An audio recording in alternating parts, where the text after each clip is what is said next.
ये उन दिनों की बात है जब मुतलिया सल्तनत का सूरज आसमान की बुलंदियों पर था।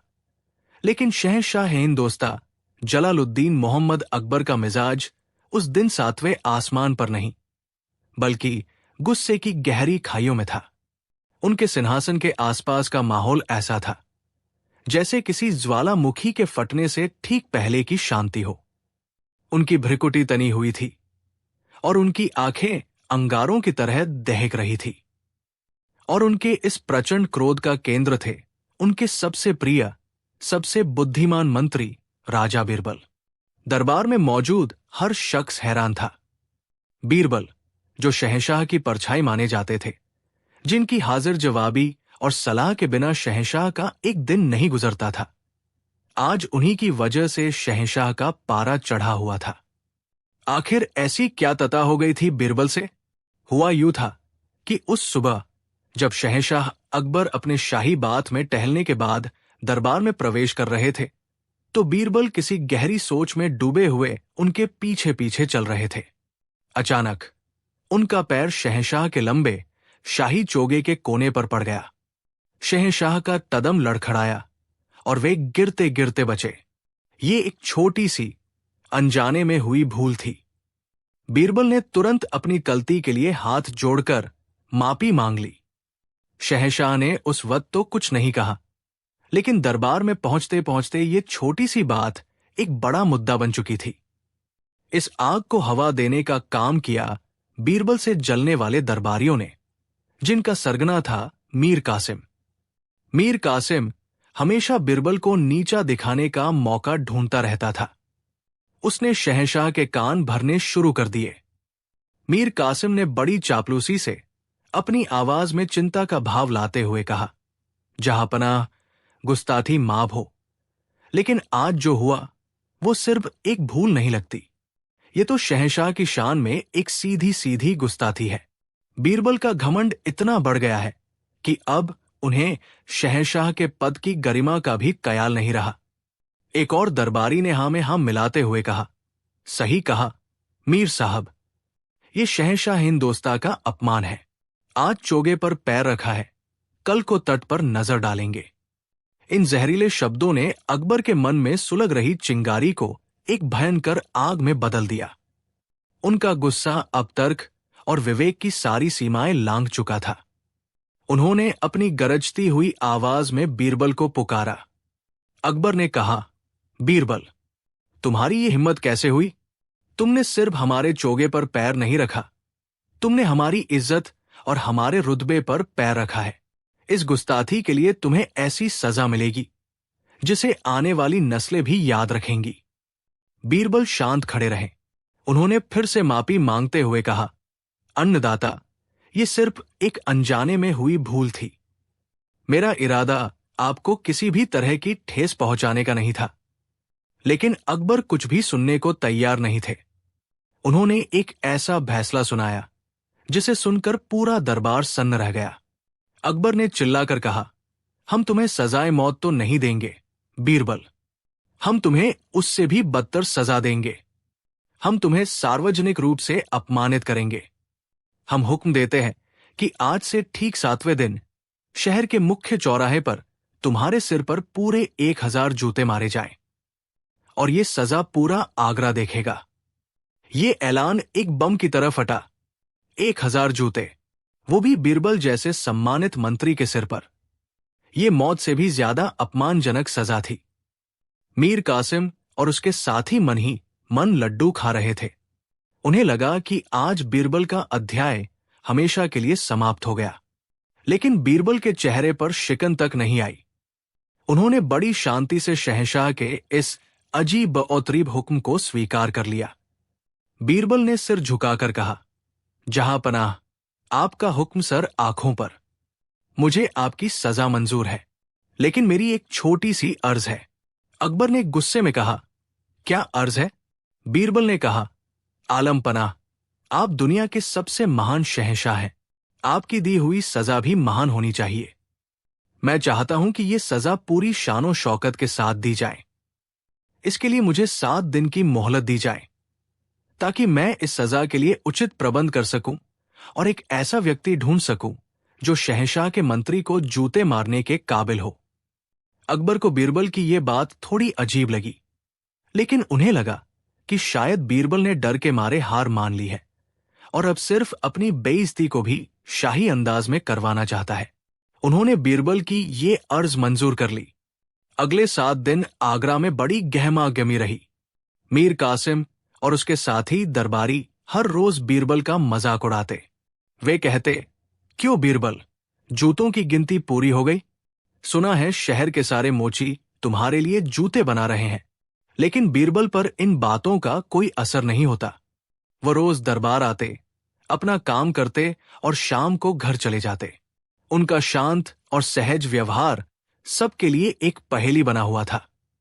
किसी को समझ नहीं आ रहा था कि मौत जैसी सजा के सामने कोई इतना शांत कैसे रह सकता है। इस बीच बीरबल ने कुछ बहुत ही अजीब काम किए। उन्होंने शहर के सबसे अच्छे मूर्तिकार को बुलवाया और उसे एक आदमकद मूर्ति बनाने का हुक्म दिया। उन्होंने शाही खजाने से बड़ी रकम निकालकर शहर के सबसे बेहतरीन मोचियों को 1000 शाही जूते बनाने का आदेश दिया। ये जूते आम नहीं थे, बल्कि मखमल और जरी से बने थे, जिन पर कीमती पत्थर जड़े हुए थे। किसी को कुछ समझ नहीं आ रहा था कि आखिर बीरबल कर क्या रहे हैं। और फिर सजा का 7वां दिन आ ही गया। शहर के मुख्य चौराहे पर एक बहुत बड़ा मंच बनाया गया था। हजारों की संख्या में लोग इस अनोखी सजा को देखने के लिए इकट्ठा हुए थे। एक ऊंचे सिंहासन पर शहंशाह अकबर खुद विराजमान थे। उनके चेहरे पर अभी भी कठोरता के भाव थे। मीर कासिम और बाकी दरबारी भी अपनी अपनी जगहों पर बैठकर बीरबल की बेइज्जती का तमाशा देखने के लिए बेताब थे। तभी नगाड़ों और तुरहियों की आवाज के साथ बीरबल ने मंच पर प्रवेश किया। उनके चेहरे पर डर या अपमान का कोई भाव नहीं था, बल्कि एक अजीब सा आत्मविश्वास था।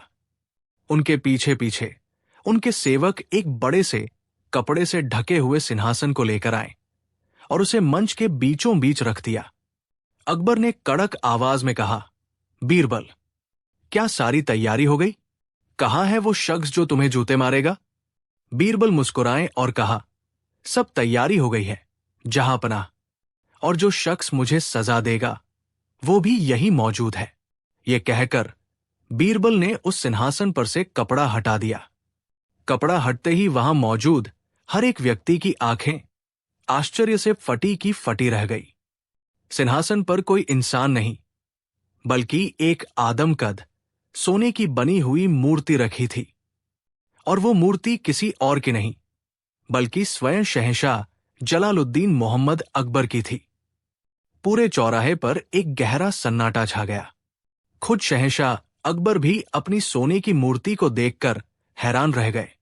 मीर कासिम चिल्लाकर कहा, यह क्या पागलपन है बीरबल? तुम शहंशाह की मूर्ति का क्या करोगे? बीरबल ने बड़ी विनम्रता से शहंशाह की ओर मुड़कर कहा, जहां पनाह, आपने मुझे 1000 जूते मारने का हुक्म दिया था। मैंने बहुत सोचा कि ये काम कौन कर सकता है। अगर कोई आम आदमी मुझे जूते मारेगा तो ये शहंशाह के मंत्री का अपमान होगा। अगर कोई दरबारी मुझे जूते मारेगा तो ये दरबार का अपमान होगा। और अगर मैं खुद को जूते मारूं तो ये आपके दिए हुए हुक्म का अपमान होगा। फिर मैंने सोचा कि मुझे जूते कौन मार सकता है। मुझसे ऊंचा दर्जा सिर्फ एक ही व्यक्ति का है, और वो है आप स्वयं जहां पनाह। सिर्फ आप ही मुझे ये सजा दे सकते हैं। लेकिन मैं आपसे ये गुस्ताखी करने के लिए कैसे कह सकता था कि आप अपने हाथों से मुझे जूते मारें? ये तो आपका अपमान होता। बीरबल ने एक पल का विराम लिया और फिर कहा, इसलिए जहां पनाह, मैंने आपकी ये सोने की मूर्ति बनवाई।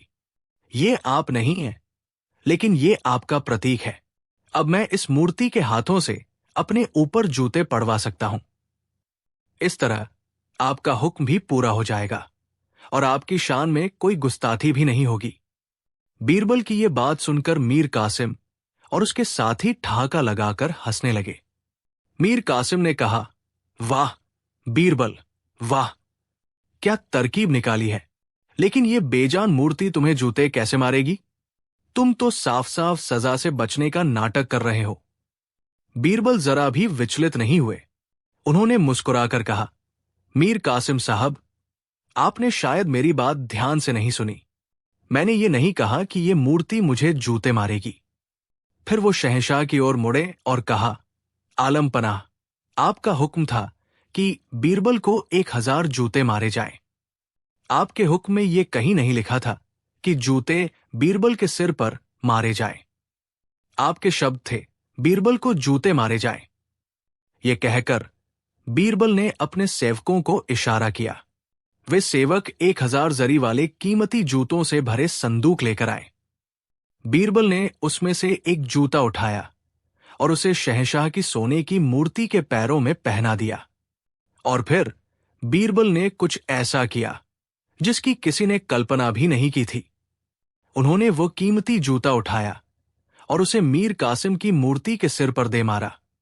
ठक की आवाज के साथ जूता मीर कासिम की मूर्ति से टकराया। मीर कासिम, जो अभी तक हंस रहा था, उसका मुंह खुला का खुला रह गया। पूरा चौराहा एक बार फिर सन्न रह गया। बीरबल ने अगला जूता उठाया और दूसरे दरबारी की मूर्ति पर मारा, जिसने शहंशाह के कान भरे थे। ठक! बीरबल ने जोर से कहा, हुक्म था बीरबल को जूते मारे जाए। इस हुक्म का असली मतलब क्या है? इसका मतलब है कि जिस कारण से बीरबल को यह सजा मिली, उस कारण को जूते मारे जाएं। और वो कारण मैं नहीं हूं, जहां पनाह। वो कारण ये चापलूस और झूठे दरबारी हैं, जिन्होंने एक छोटी सी अनजाने में हुई भूल को आपका अपमान बताकर आपके मन में जहर घोला। असली सजा के हकदार ये लोग हैं, मैं नहीं। लेकिन मैं एक जीता जागता इंसान हूं और मैं किसी जीते जागते इंसान पर हाथ नहीं उठा सकता। इसलिए मैंने इन सभी दरबारियों की मोम की मूर्तियां बनवाई हैं। अब मैं एक एक करके इन 1000 जूतों को इन मूर्तियों पर मारूंगा। इस तरह आपका हुक्म भी पूरा हो जाएगा। असली गुनहगारों को उनकी सजा भी मिल जाएगी और किसी इंसान को कोई शारीरिक चोट भी नहीं पहुंचेगी। बोलिए जहांपनाह, क्या ये न्याय नहीं है? अब तक शहंशाह अकबर, जो गुस्से और हैरानी में डूबे थे, उनकी समझ में बीरबल की पूरी योजना आ चुकी थी। उनकी कठोरता धीरे धीरे पिघलने लगी और उनके होठों पर एक हल्की सी मुस्कान तैर गई, जो जल्द ही एक जोरदार ठहाके में बदल गई। अकबर हंसते हंसते अपने सिंहासन से नीचे उतर आए। उन्होंने बीरबल को गले लगा लिया। अकबर ने कहा, मान गए बीरबल, मान गए। हम तो गुस्से में अंधे हो गए थे और एक भयानक अन्याय करने जा रहे थे, लेकिन तुमने अपनी बुद्धि और चतुराई से न सिर्फ खुद को बचाया, बल्कि हमें हमारी तलती का एहसास भी करा दिया। तुमने सच कहा, असली सजा के हकदार तुम नहीं, बल्कि ये चापलूस है। शहंशाह ने गुस्से में मीर कासिम और उसके साथियों की ओर देखा, जिनके चेहरे शर्म और डर से पीले पड़ चुके थे। उन्हें अपनी जान के लाले पड़ गए थे। अकबर ने हुक्म दिया कि इन सभी झूठे दरबारियों को कुछ महीनों के लिए पद से हटा दिया जाए। उस दिन के बाद बीरबल का सम्मान दरबार में 100 गुना और बढ़ गया। ये कहानी इस बात की मिसाल बन गई कि शब्द वही रहते हैं, बस उनके अर्थ निकालने वाले की बुद्धि पर निर्भर करते हैं। बीरबल ने साबित कर दिया कि सबसे बड़ी सजा शारीरिक चोट पहुंचाना नहीं, बल्कि किसी को सार्वजनिक रूप से उसकी तलती का आईना दिखा देना है। और उन्होंने ये भी साबित कर दिया कि बुद्धि की एक चाल ताकत की 1000 तलवारों पर भारी पड़ती है। कहानी 2। ये कहानी है शब्दों के जाल की। ये कहानी है उस क्षण की जब एक शहंशाह अपनी ही बनाई हुई दुनिया में कैद हो गया। और ये कहानी है उस बुद्धि की जिसने ये साबित कर दिया कि सबसे बड़ा जाल किसी दुश्मन का नहीं, बल्कि खुद के अहंकार का होता है। उन दिनों शहंशाह जलालुद्दीन मोहम्मद अकबर के मन में झूठ को लेकर एक गहरी नधरत बैठ गई थी। दरबार में रोज कोई न कोई ऐसा मामला आता जहां एक झूठ की वजह से न्याय का रास्ता धुंधला पड़ जाता। गवाह झूठ बोलते, फरियादी अपनी बात को बढ़ा चढ़ाकर बताते, और कभी कभी तो दरबारी भी शहंशाह की खुशामद में जमीन आसमान के झूठे चुलावे मिला देते। इस सब से तंग आकर एक दिन अकबर का सब्र जवाब दे गया उस दिन एक व्यापारी के मामले में उसके अपने ही मुनीम ने झूठी गवाही देकर उसे लगभग बर्बाद कर दिया था। सच्चाई सामने आने पर अकबर का खून खौल उठा। वो अपने सिंहासन से उठे। उनकी आवाज में एक ऐसी सत्ती थी जिसने पूरे दरबार में तामोशी का एक तूफान ला दिया। अकबर ने गरज कर कहा, बहुत हुआ। ये झूठ का खेल अब और नहीं चलेगा। झूठ एक दीमक की तरह है जो सल्तनत मुतलिया की न्याय की नींव को अंदर ही अंदर खोखला कर रहा है। आज हम इस दीमक को जड़ से खत्म करने का ऐलान करते हैं। अकबर ने अपनी तलवार म्यान से निकाली और उसे हवा में लहराते हुए इतिहास का वो सबसे कठोर फरमान जारी किया। उन्होंने कहा, आज से, इसी वक्त से, ये हमारा शाही हुक्म है कि इस दरबार में, हमारी हुदूद में, झूठ बोलने वाले को सल्तनत का सबसे बड़ा अपराधी माना जाएगा और इस जुर्म की सिर्फ एक ही सजा होगी, सजाए मौत। जो कोई भी झूठ बोलेगा, चाहे वो अमीर हो या तरीब, दरबारी हो या आम इंसान, उसे बिना किसी सुनवाई के सीधा फांसी पर लटका दिया जाएगा। शहंशाह का हुक्म पत्थर की लकीर है जो न कभी मिटेगी न कभी बदलेगी। ये ऐलान सुनते ही पूरे दरबार में सन्नाटा छा गया। ये एक भयानक फरमान था, मौत की सजा, वो भी सिर्फ झूठ बोलने पर। बीरबल से जलने वाले दरबारी जैसे मीर कासिम मन ही मन बहुत खुश हुए। उन्हें लगा कि अब बीरबल, जो अक्सर अपनी चतुराई से गोलमोल बातें करता है, जरूर किसी न किसी दिन फंसेगा। सब चुप थे, लेकिन बीरबल, जो हमेशा की तरह शांत खड़े थे, धीरे धीरे आगे बढ़े। बीरबल ने बड़ी विनम्रता से सिर झुकाकर कहा, जहांपनाह, आपका इतबाल बुलंद हो। आपका फैसला यकीनन सल्तनत में सच का परचम लहराएगा। मैं सिर्फ एक बात जानना चाहता हूं, क्या यह हुक्म हर किसी पर, हर हाल में, बिना किसी अपवाद के लागू होगा? अकबर ने अपने अभिमान में चूर होकर कहा, हां बीरबल, हर किसी पर। शहंशाह के हुक्म में कोई लेकिन या परंतु नहीं होता। जो झूठ बोलेगा वो मरेगा। बीरबल ने सिर झुका लिया और खामोशी से अपनी जगह पर जाकर खड़े हो गए। उनके होठों पर एक बहुत ही हल्की, लगभग अदृश्य मुस्कान थी जिसे कोई पढ़ नहीं सका। दिन बीतने लगे। अकबर के इस फरमान का असर तुरंत दिखने लगा। दरबार में एक अजीब सा डर बैठ गया। लोग बोलने से डरने लगे। फरियादी अपनी पूरी बात कहने से हिचकिचाते, कहीं कोई शब्द गलत न निकल जाए। दरबारी, जो पहले शहंशाह की तारीफ में जमीन आसमान एक कर देते थे, अब सिर्फ सिर हिलाकर रह जाते। दरबार की रौनक, उसकी जान, उसकी बहस और मजाक सब खत्म हो गया। वो अब दरबार नहीं, बल्कि एक मुर्दाघर लगता था जहां हर कोई अपनी जबान पर ताला लगाकर बैठा था। अकबर को भी ये बदलाव महसूस हो रहा था।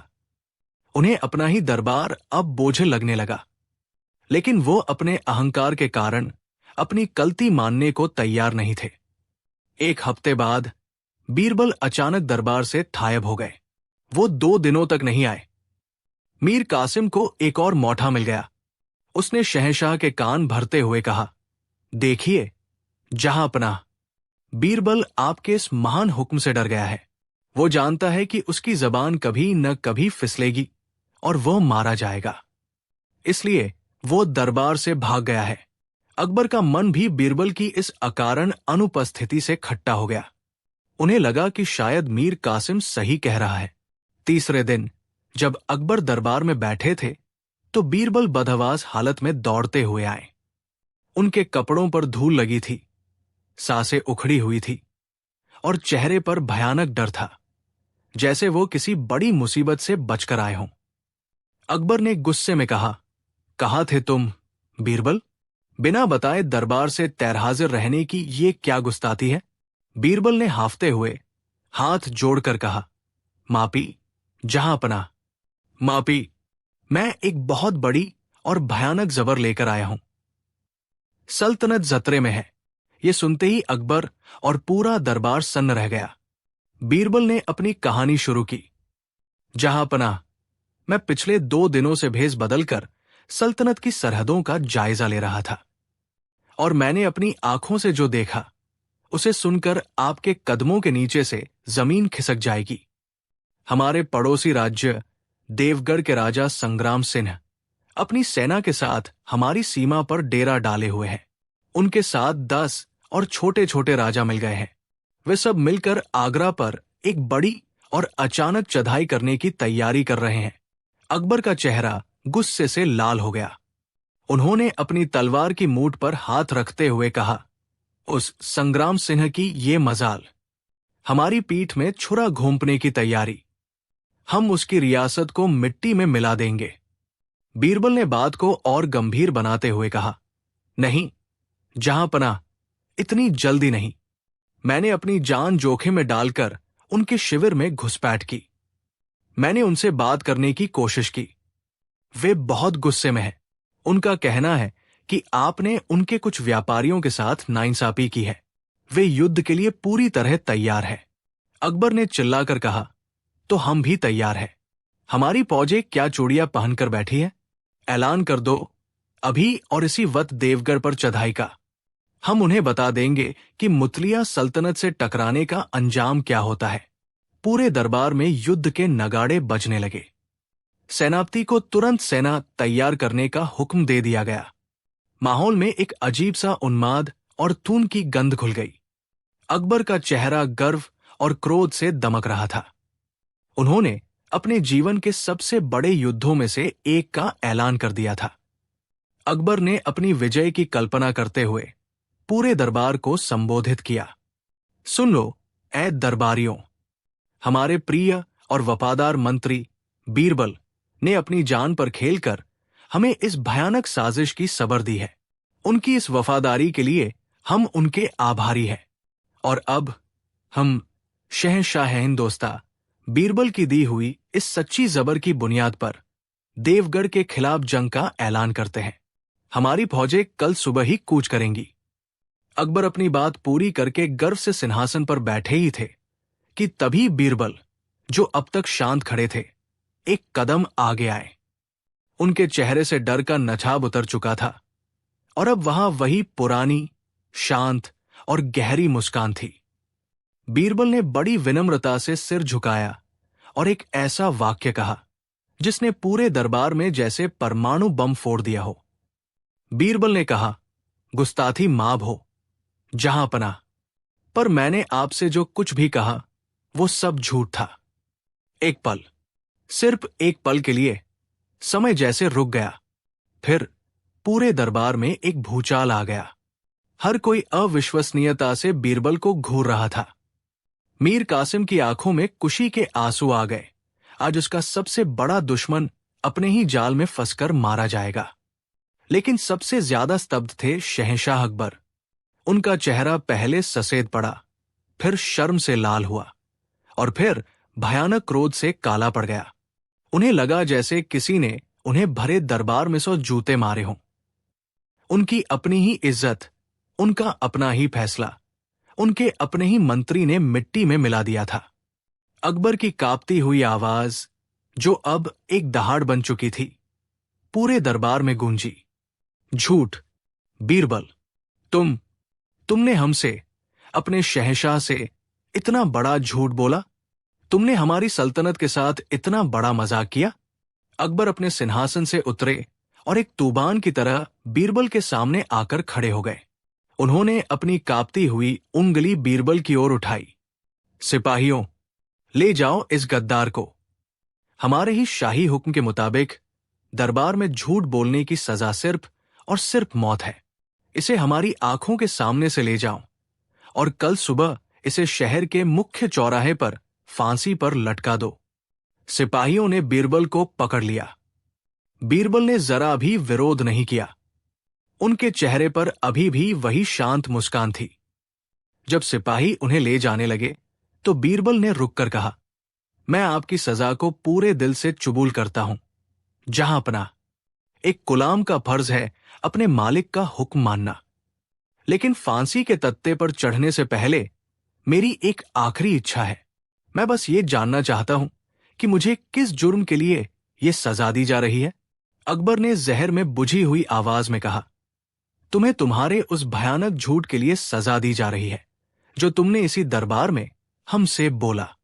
बीरबल ने सिर झुकाया और फिर इतिहास का वो सबसे अचूक और सबसे खतरनाक सवाल पूछा। बीरबल ने बड़ी शांति से कहा, मैं समझा जहांपना, आप मुझे मेरे झूठ के लिए फांसी दे रहे हैं, तो फिर आप अपने लिए क्या सजा तय करेंगे? अकबर चौंके। हमने क्या किया? बीरबल ने अपनी नजरें उठाई और उनकी आंखों में सीधे शहंशाह की आंखों में देखते हुए कहा, जहांपना, अभी अभी इसी भरे दरबार में पूरी सल्तनत के सामने आपने मेरे उस झूठ को सच मानकर एक भयानक युद्ध का ऐलान कर दिया। अगर मेरा कहा हुआ हर शब्द झूठ था तो आपका जंग का ऐलान भी तो उसी झूठ पर आधारित था। अगर मैं एक झूठा हूं तो क्या आपने उस झूठ को सच बताकर पूरे दरबार को गुमराह नहीं किया? अगर मेरा जुर्म झूठ बोलना है तो आपका जुर्म तो उस झूठ को सच बनाकर फैलाना है। अगर मेरे एक झूठ की सजा मौत है तो आपके झूठ की सजा क्या होनी चाहिए? और अगर आप मुझे फांसी पर चढ़ा देते हैं तो क्या आप खुद अपने ही हुक्म से बच जाएंगे? एक ऐसा सन्नाटा छा गया जिसकी कोई आवाज नहीं थी, लेकिन वो हजारों तोपों से ज्यादा भारी था। अकबर जहां खड़े थे वही पत्थर के बन गए। उनकी उंगली हवा में ही कांपती रह गई। वो समझ गए वो बुरी तरह से फंस चुके थे, अपनी ही बात में, अपने ही हुक्म में, अपने ही अहंकार में। अगर वो बीरबल को झूठ बोलने के लिए फांसी देते हैं तो उन्हें खुद को भी उसी झूठ को सच मानकर फैलाने के लिए सजा देनी पड़ेगी, जो नामुमकिन है। और अगर वो बीरबल को छोड़ देते हैं तो उनका वो कठोर पत्थर की लकीर वाला फरमान एक मजाक बनकर रह जाएगा। उनकी अपनी ही बात की कोई इज्जत नहीं रह जाएगी। उनके सामने दो रास्ते थे और दोनों ही रास्ते उनकी हार की ओर जाते थे। कई पलों तक खामोशी छाई रही। फिर अकबर के चेहरे का तनाव धीरे धीरे कम होने लगा। उनके होठों पर एक हल्की सी मुस्कान उभरी जो धीरे धीरे एक जोरदार, बेबस लेकिन तारीफ भरे ठहाके में बदल गई। अकबर ने दरबार को बर्खास्त करने का इशारा किया और बीरबल को अपने साथ निजी कक्ष में ले गए। अकबर ने थककर बैठते हुए कहा, मान गए बीरबल, आज तुमने हमें हमारी ही तलवार से घायल कर दिया, लेकिन हमें बताओ तुमने इतना बड़ा जोखिम क्यों उठाया? बीरबल ने हाथ जोड़कर कहा, जहांपना, मैंने आपको नहीं बल्कि आपके उस कठोर हुक्म को फंसाया है जो न्याय के स्वभाव के खिलाफ था। न्याय कभी पत्थर की लकीर नहीं हो सकता। उसे तो पानी की तरह लचीला होना चाहिए जो हर परिस्थिति के हिसाब से अपना रास्ता बना सके। आपके हुक्म ने सच बोलने वालों को भी खामोश कर दिया था। कभी कभी सल्तनत की भलाई के लिए एक ऐसा झूठ बोलना पड़ता है जो हजारों सच पर भारी हो। मैंने ये जोखिम सिर्फ आपको ये एहसास दिलाने के लिए उठाया कि एक शासक को सिर्फ कानून से नहीं बल्कि विवेक से भी काम लेना चाहिए। अकबर की आंखों में अपने प्रिय मित्र के लिए सम्मान और स्नेह भर आया। उन्होंने उस दिन अपना वो काला भरमान वापस ले लिया। ये कहानी इस बात की सबसे बड़ी मिसाल बन गई कि शब्द दोधारी तलवार होते हैं और जो कोई भी उन्हें बिना सोचे समझे इस्तेमाल करता है वो अक्सर खुद ही उनसे घायल हो जाता है। बीरबल ने साबित कर दिया कि असली बादशाहत अपनी बात पर अड़े रहने में नहीं बल्कि अपनी तलती को मानकर उसे सुधारने की हिम्मत रखने में है। कहानी 3। कहानी शुरू होती है आगरा से कुछ कोस दूर एक छोटे से गांव से। उस गांव में गंगा राम नाम का एक बेहद भोला भाला और मेहनती किसान रहता था। गंगा राम की दुनिया छोटी थी। उसका छोटा सा खेत, 2 बैल, उसकी पत्नी रमा और एक नन्ही सी बेटी। वो दिन रात मेहनत करता, पसीना बहाता, लेकिन कुदरत की बेरुखी और तकदीर की मार के आगे उसकी मेहनत हमेशा कम पड़ जाती। उस साल बारिश ने ऐसा धोखा दिया था कि जमीन पत्थर जैसी सख्त हो गई थी। पुराने टूटे फूटे हल और कुदाल से उस जमीन को जोतना नामुमकिन था। बुआई का मौसम सिर पर था और अगर इस बार खेत न जुते तो पूरे साल उसके परिवार के लिए खाने का एक दाना भी नहीं उगता। गंगाराम की सारी उम्मीदें अब नए औजारों पर टिकी थी। गांव में कोई लुहार नहीं था। सबसे करीबी और सबसे मशहूर लुहार था पास के कस्बे का भैरों सिंह। भैरों सिंह अपने काम में माहिर तो था, लेकिन उसका दिल पत्थर का था। वो जितना बड़ा कारीगर था, उससे कहीं ज्यादा बड़ा लालची और घमंडी था। उसकी भट्टी में सिर्फ लोहा ही नहीं, बल्कि गरीबों की मजबूरियां भी तपती थी। वो जानता था कि आसपास के 10 गांवों में उसके सिवा कोई दूसरा लुहार नहीं है, और वो अपनी इसी मोनोपोली का पूरा फायदा उठाता था। एक सुबह गंगाराम अपनी सारी बची खुची जमा पूंजी, कुछ चांदी के सिक्के, अपनी धोती के कोने में बांधकर भैरव सिंह की दुकान पर पहुंचा। दुकान के बाहर से ही हथौड़ों की ठक-ठक की आवाज आ रही थी और दहकते कोयले की गर्मी महसूस हो रही थी। भैरव सिंह, एक भीमकाय शरीर का मालिक, पसीने में तरबतर एक लाल गर्म लोहे को पीट रहा था। उसने गंगाराम को देखा, लेकिन ऐसे जैसे कोई मक्खी मच्छर हो। गंगाराम ने हाथ जोड़कर बड़ी विनम्रता से कहा, राम राम भैरव भाई, मैं गंगाराम हूं, पास के गांव से। भैरव सिंह ने बिना काम रोके अपनी भारी भरकम आवाज में कहा, क्या चाहिए? जो भी चाहिए, उसके दाम पहले लगेंगे। गंगाराम ने अपनी धोती का कोना खोलते हुए कहा, भैरव भाई, मुझे खेती के लिए कुछ नए औजार बनवाने थे। एक हल का फाल, 2 दरांती और एक कुदाल। बारिश होने से पहले खेत तैयार करने हैं।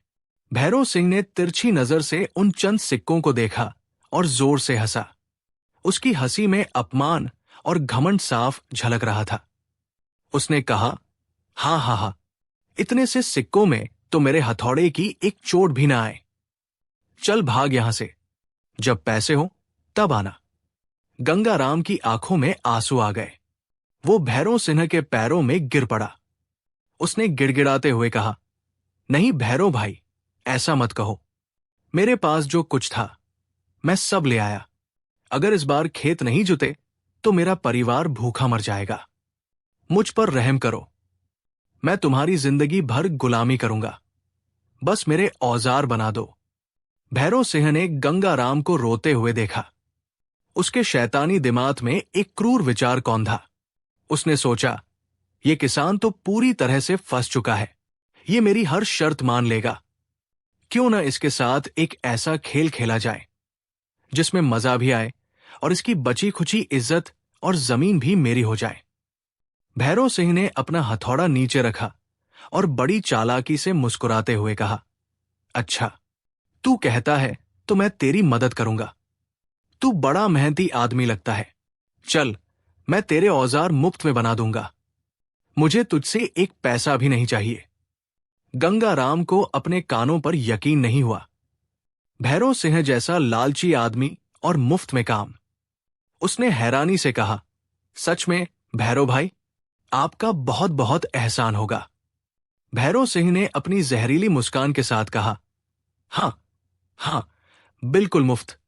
लेकिन मेरी एक छोटी सी शर्त है। मैं आज से ठीक 10वें दिन तेरे गांव आऊंगा, तेरे औजार लेकर। उस दिन तुझे मुझे मेरा इनाम देना होगा।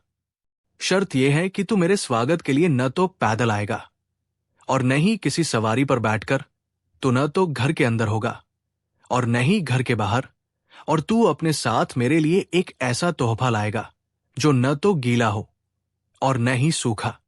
अगर तूने मेरी ये तीनों शर्तें पूरी कर दी तो औजार तेरे और मैं टाली हाथ लौट जाऊंगा। लेकिन अगर तू एक भी शर्त पूरी नहीं कर पाया तो तेरे औजार, तेरा ये खेत और तू खुद जिंदगी भर के लिए मेरा गुलाम हो जाएगा। बोल, मंजूर है? गंगाराम एक अनपढ़ भोला किसान था। उसने इस पहेली जैसी शर्त की गहराई को नहीं समझा। उसे सिर्फ एक ही बात सुनाई दी, औजार मुफ्त में मिलेंगे। अपनी हताशा में उसने बिना सोचे समझे हाँ कर दी। उसने कहा, मंजूर है मालिक, आप जैसा कहेंगे मैं वैसा ही करूंगा। गंगाराम खुशी खुशी अपने गांव लौट आया। उसने सबको बताया कि भैरव सिंह जैसा दयालु कोई नहीं। वो उसके औजार मुफ्त में बना रहा है। लेकिन जब उसने शर्त के बारे में बताया तो गांव के समझदार बुजुर्गों ने अपना माथा पीट लिया। गांव के मुखिया ने कहा, अरे पागल, तू ये क्या कराया? ये कोई शर्त नहीं, ये एक जाल है। भला ऐसा कैसे हो सकता है कि कोई आदमी न पैदल हो, न सवारी पर, न घर के अंदर हो, न बाहर, और न गीला न सूखा तोहफा? तू तो अपनी आजादी और जमीन दोनों गवा बैठा। अब गंगाराम को अपनी भयानक गलती का एहसास हुआ। उसकी खुशी एक पल में गहरे डर और निराशा में बदल गई। दिन बीतने लगे। पूरा गांव मिलकर इस पहेली को सुलझाने की कोशिश करता, लेकिन कोई रास्ता नहीं निकलता। गंगाराम ने खाना पीना छोड़ दिया। वो दिन रात यही सोचता रहता कि अब उसका और उसके परिवार का क्या होगा। 9 दिन बीत गए। कल सुबह भैरव सिन्हा आने वाला था, अपने साथ गंगाराम की बर्बादी का परवाना लेकर। उस रात जब सारी उम्मीदें तत्म हो चुकी थी, गांव के एक बूले ने गंगाराम को एक आखिरी सलाह दी। उसने कहा, बेटा, अब इस दुनिया में सिर्फ एक ही इंसान है जो तुझे इस मुसीबत से निकाल सकता है। वो है आगरा में शहंशाह अकबर का मंत्री राजा बीरबल।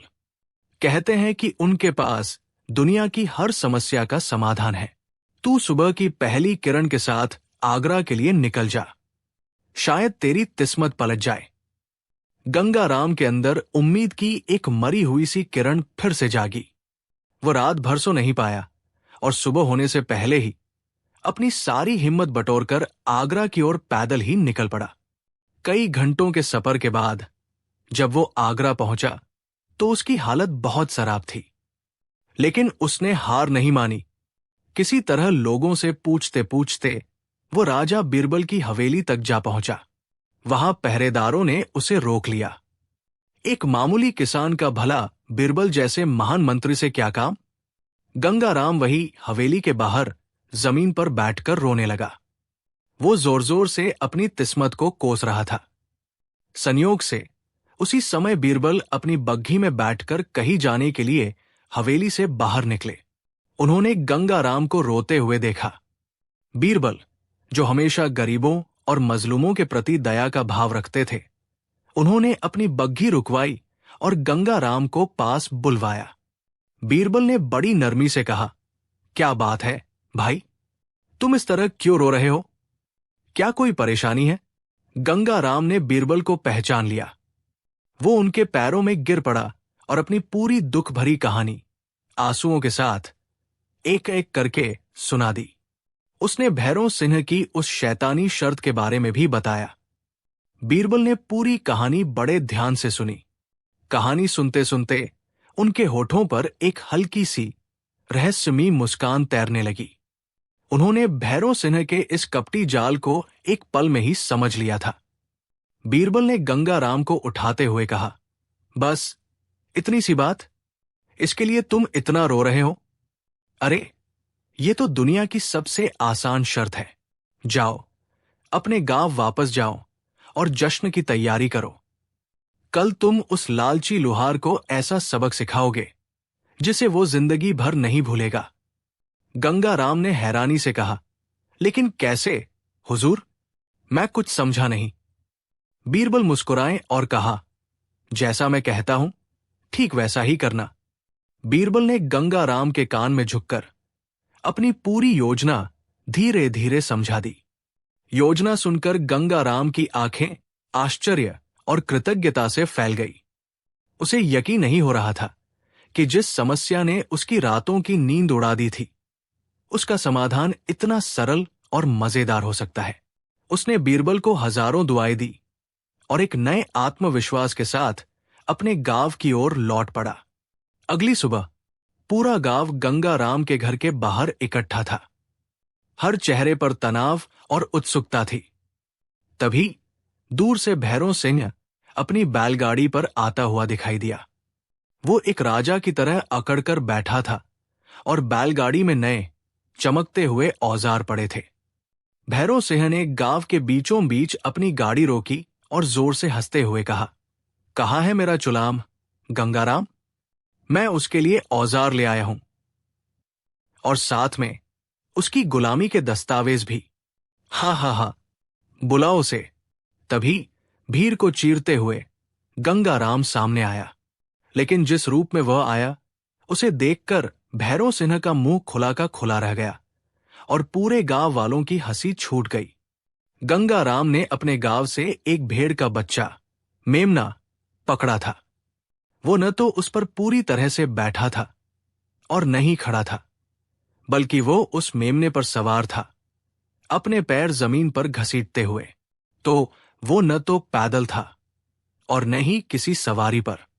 वो आकर अपने घर की दहलीज चौखट पर खड़ा हो गया। उसका एक पैर घर के अंदर था और एक पैर घर के बाहर।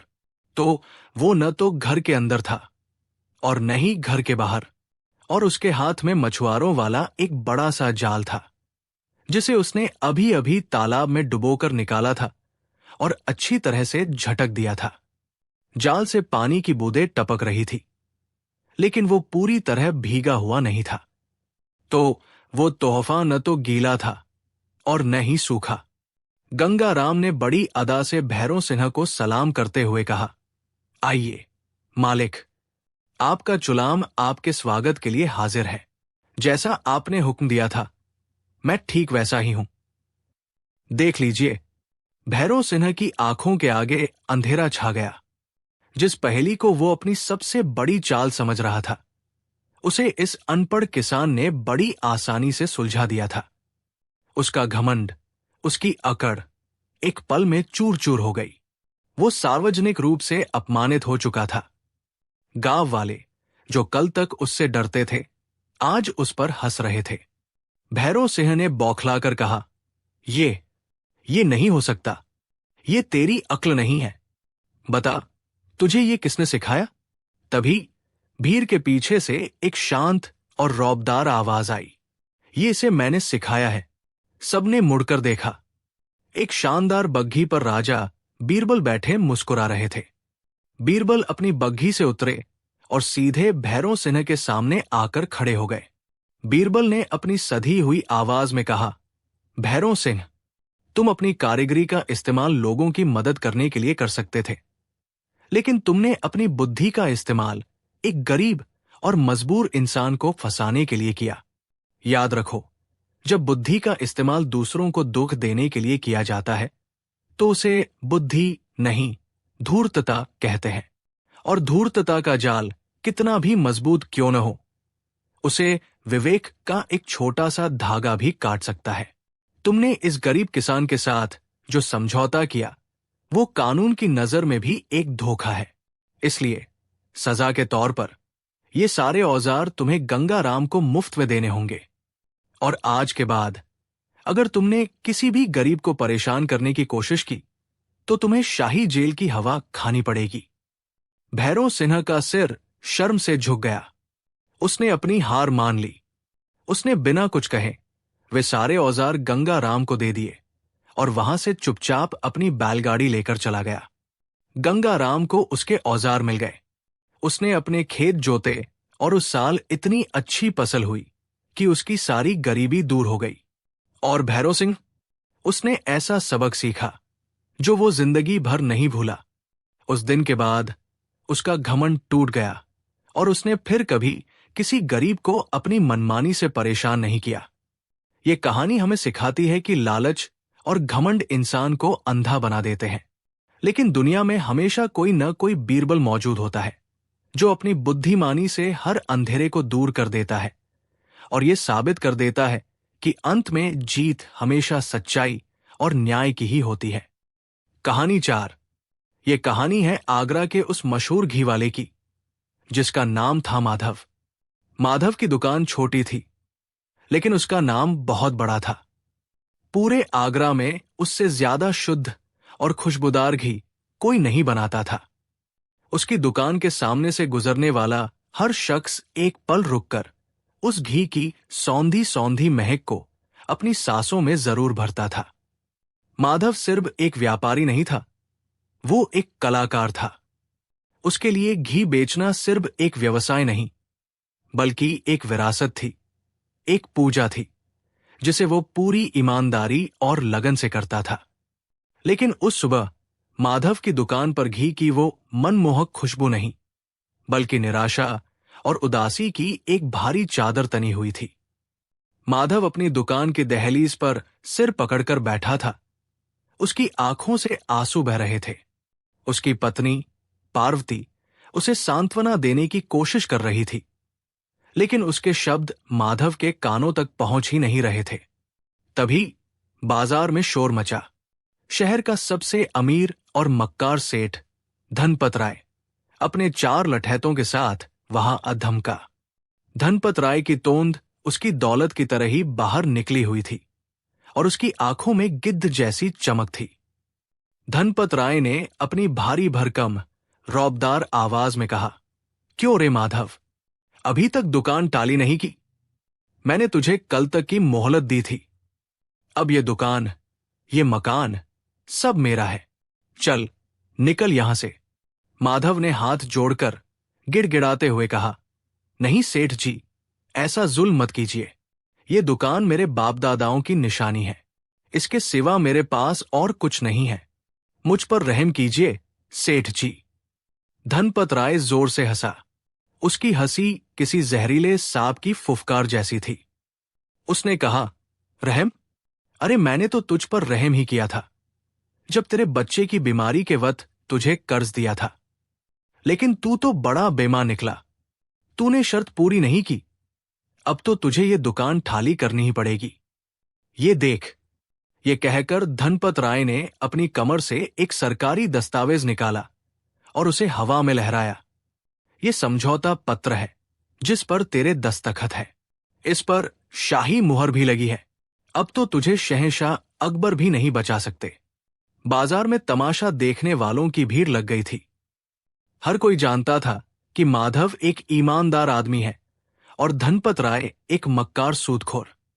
लेकिन कानून के सामने सब बेबस थे। मामला इतना बढ़ा कि शहर के कोतवाल को बीच में आना पड़ा और उसने फैसला किया कि इस मामले का निपटारा अब दीवाना में शहंशाह अकबर के सामने ही होगा। अगले दिन शहंशाह अकबर का भव्य दरबार लगा था। एक तरफ सिर झुकाए बेबसी की मूरत बना माधव खड़ा था और दूसरी तरफ अकड़कर अपनी जीत के नशे में चूर धनपत राय। अकबर ने मामले की सुनवाई शुरू की। धनपत राय ने आगे बढ़कर बड़ी चालाकी से अपनी बात रखी। उसने कहा, आलम पनाह, मैं एक सीधा सादा व्यापारी हूं। 6 महीने पहले माधव का बेटा बहुत बीमार था। उसके इलाज के लिए इसे पैसों की जरूरत थी। ये मेरे पास आया और मैंने इंसानियत के नाते इसे 500 अशरफिया उधार दी। लेकिन सल्तनत का पैसा ऐसे ही तो नहीं दिया जा सकता, इसलिए मैंने इसके साथ एक समझौता पत्र बनवाया। अकबर ने कहा, कैसा समझौता? धनपत राय ने वो दस्तावेज शहंशाह के सामने पेश करते हुए कहा, जहांपनाह, समझौता बहुत सरल था। मैंने माधव से कहा कि अगर वो 6 महीने के अंदर मेरा कर्ज नहीं चुका पाया तो उसे मेरे लिए एक काम करना होगा। मैंने उसे एक मटका दिया जिसमें आधा घी और आधा सरसों का तेल मिला हुआ था। शर्त यह थी कि अगर माधव उस मटके में से घी और तेल को अलग अलग कर देगा तो मैं उसका सारा कर्ज माफ कर दूंगा। लेकिन अगर वो ऐसा नहीं कर पाया तो उसकी ये दुकान मेरी हो जाएगी। इस बात पर यह राजी हो गया और इसने इस दस्तावेज पर अपने दस्तखत भी किए। शहंशाह अकबर ने दस्तावेज को ध्यान से देखा। उस पर माधव के दस्तखत थे और शाही मुहर भी लगी थी, जिसका मतलब था कि दस्तावेज कानूनी तौर पर पूरी तरह से वैध था। अकबर ने माधव की ओर मुड़कर पूछा, माधव, क्या यह सच है? माधव ने रोते हुए सारी कहानी बताई। उसने कहा, हाँ जहांपनाह, मैंने दस्तखत किए थे, लेकिन मैं पढ़ा लिखा नहीं हूं। सेठ जी ने मुझे बताया था कि इसमें सिर्फ कर्ज की बात लिखी है। मुझे नहीं पता था कि इसमें ऐसी असंभव शर्त भी लिखी है। हुजूर, मिले हुए घी और तेल को भला कोई कैसे अलग कर सकता है? ये तो नामुमकिन है। सेठ जी ने मुझे धोखा दिया है। जहांपनाह, इन्होंने मेरी मजबूरी का फायदा उठाया है। दरबार में बैठे सभी मंत्री और दरबारी जानते थे कि माधव सच कह रहा है और धनपत राय ने धोखा किया है। लेकिन समस्या ये थी कि कानून के हिसाब से माधव ने समझौते पर दस्तखत किए थे और अब वो उस शर्त से बंधा हुआ था जो पूरी करना असंभव थी। शहंशाह अकबर एक बड़ी दुविधा में फंस गए। एक तरफ उन्हें एक गरीब और ईमानदार आदमी की बेबसी दिख रही थी और दूसरी तरफ सल्तनत का कानून था जिसे वे तोड़ नहीं सकते थे। अगर वे आज इस कानूनी दस्तावेज को खारिज कर देते तो भविष्य में कोई भी समझौतों का सम्मान नहीं करता और सल्तनत की न्याय व्यवस्था पर सवाल उठ जाता। शहंशाह गहरी सोच में डूबे थे। तभी उनकी नजर एक कोने में शांत खड़े राजा बीरबल पर पड़ी। बीरबल के चेहरे पर हमेशा की तरह एक शांत मुस्कान थी, जैसे उनके पास हर समस्या का समाधान पहले से ही मौजूद हो। अकबर ने एक गहरी सांस ली और कहा, यह मामला बहुत पेचीदा है। इसका फैसला हम बीरबल पर छोड़ते हैं। सारी निगाहें अब बीरबल की ओर घूम गई। धनपत राय मन ही मन मुस्कुराया। उसने सोचा, ये बीरबल भी क्या कर लेगा? घी और तेल को तो कोई जादूगर भी अलग नहीं कर सकता। बीरबल आगे बढ़े और उन्होंने उस दस्तावेज को ध्यान से पढ़ा। फिर वे माधव और धनपत राय के पास गए और उनसे कुछ सवाल पूछे। अंत में वे शहंशाह की ओर मुड़े। बीरबल ने कहा, जहांपनाह, सेठ धनपत राय ने कानून का सहारा लेकर एक बहुत ही चालाक जाल बुना है और माधव अपनी नादानी में इसमें फंस गया है। लेकिन हर जाल का कोई न कोई तोड़ जरूर होता है। धनपत राय ने अकड़कर कहा, कोई तोड़ नहीं है। शर्त साफ है, घी और तेल को अलग करो या दुकान टाली करो। बीरबल मुस्कुराए और कहा, ठीक है सेठ जी, हम आपकी शर्त पूरी करेंगे। ये सुनते ही पूरे दरबार में सन्नाटा छा गया। खुद शहंशाह अकबर भी हैरान रह गए। बीरबल ने कहा, जहांपनाह, मुझे सेठ जी से वो घी और तेल वाला मटका चाहिए। साथ ही मुझे एक बड़ा सा टब चाहिए जो बर्फीले ठंडे पानी से लबालब भरा हो और मुझे इस काम को करने के लिए कल सुबह तक का समय चाहिए। अकबर ने बीरबल की अजीब सी मांगों को स्वीकार कर लिया। धनपत राय को हुक्म दिया गया कि वो कल सुबह दरबार में वो मटका लेकर हाजिर हो। उसे पूरा यकीन था कि बीरबल ये काम कभी नहीं कर पाएगा और जीत उसी की होगी। अगली सुबह दरबार महल के आंगन में लगाया गया। बीचों बीच पानी से भरा एक बड़ा सा टब रखा हुआ था। सभी दरबारी, शहंशाह अकबर, माधव और धनपत राय वहां मौजूद थे। सबकी नजरें बीरबल पर टिकी थी। धनपत राय ने घमंड के साथ घी और तेल से भरा मटका बीरबल के सामने रख दिया। बीरबल ने मटके को हाथ में लिया और मुस्कुराते हुए कहा, सेठ जी, इस दुनिया में हर चीज का अपना एक स्वभाव होता है, अपनी एक प्रकृति होती है। आग का स्वभाव जलाना है तो पानी का स्वभाव शीतलता देना। ठीक उसी तरह घी और तेल भले ही देखने में एक जैसे लगे, लेकिन उनका स्वभाव बिल्कुल अलग अलग है। ये कहकर बीरबल ने वो मटका उठाया और उसे धीरे धीरे उस ठंडे पानी से भरे टब में डाल दिया। पूरा मटका पानी में डूब गया। बीरबल ने कहा, अब हमें थोड़ा इंतजार करना होगा। समय धीरे धीरे बीतने लगा। सूरज की किरणें तेज होने लगी, लेकिन उस टब का पानी अभी भी बर्फीला था। धनपत राय बेचैन होने लगा। उसे लगा कि बीरबल सिर्फ समय बर्बाद कर रहा है। वो मन ही मन हंस रहा था। लगभग 1 घंटे के बाद बीरबल टब के पास गए। उन्होंने सबको पास आने का इशारा किया। लोगों ने जब टब के अंदर झांका तो उनकी आंखें आश्चर्य से फैल गई। एक चमत्कार हो चुका था। ठंडे पानी के संपर्क में आने की वजह से घी अपने स्वभाव के अनुसार पूरी तरह से जम चुका था और ठोस बनकर पानी की सतह पर तैर रहा था, जबकि तेल अपने स्वभाव के अनुसार अभी भी तरल था और पानी के नीचे बैठा हुआ था। बीरबल ने एक करछुल ली और बड़ी आसानी से सतह पर तैर रहे सारे जमे हुए घी को निकालकर एक अलग बर्तन में रख दिया। फिर उन्होंने टब को थोड़ा तिरछा किया, जिससे सारा पानी और तेल बह गया और टब में सिर्फ तेल ही बचा रह गया। कुछ ही मिनटों में घी और तेल दो अलग अलग बर्तनों में पड़े थे, एकदम शुद्ध, एक दूसरे से पूरी तरह अलग। पूरा दरबार वाह वाह के शोर से गूंज उठा। शहंशाह अकबर अपनी आंखों पर यकीन नहीं कर पा रहे थे। माधव की आंखों में खुशी के आंसू थे। सिर्फ एक ही शख्स था जिसके चेहरे का रंग उड़ गया था, वो था सेठ धनपत राय। उसका मुंह खुला का खुला रह गया था और वो किसी पत्थर की मूर्ति की तरह जड़ हो गया था। बीरबल ने वह दोनों बर्तन उठाकर धनपत राय के सामने रख दिए और मुस्कुराते हुए कहा, लीजिए सेठ जी, आपकी शर्त पूरी हो गई। ये रहा आपका घी और ये रहा आपका तेल। दोनों अपने अपने स्वभाव के कारण अलग हो गए। फिर बीरबल शहंशाह अकबर की ओर मुड़े और कहा, जहां पनाह, जैसे घी और तेल का स्वभाव अलग अलग होता है, वैसे ही ईमानदारी और बेईमानी का स्वभाव भी अलग होता है। बेईमानी और धोखा कुछ समय के लिए ईमानदारी के साथ घुल मिल सकते हैं, जैसे तेल और घी घुल गए थे, लेकिन जब उन पर न्याय का शीतल जल पड़ता है तो दूध का दूध और पानी का पानी हो ही जाता है। बेईमानी अपनी जगह रह जाती है और ईमानदारी का शुद्ध घी ऊपर तैरकर अपनी पहचान बना लेता है। शहंशाह अकबर अपनी जगह से उठे और उन्होंने बीरबल को गले लगा लिया। उन्होंने कहा, मान गए बीरबल, आज तुमने सिर्फ घी और तेल को ही अलग नहीं किया, बल्कि तुमने न्याय और अन्याय को भी अलग करके दिखा दिया है। तुमने साबित कर दिया है कि दुनिया में कोई भी समस्या ऐसी नहीं है जिसका समाधान बुद्धि से न निकाला जा सके। शहंशाह ने तुरंत फैसला सुनाया। धनपत राय का समझौता पत्र फाड़कर फेंक दिया गया।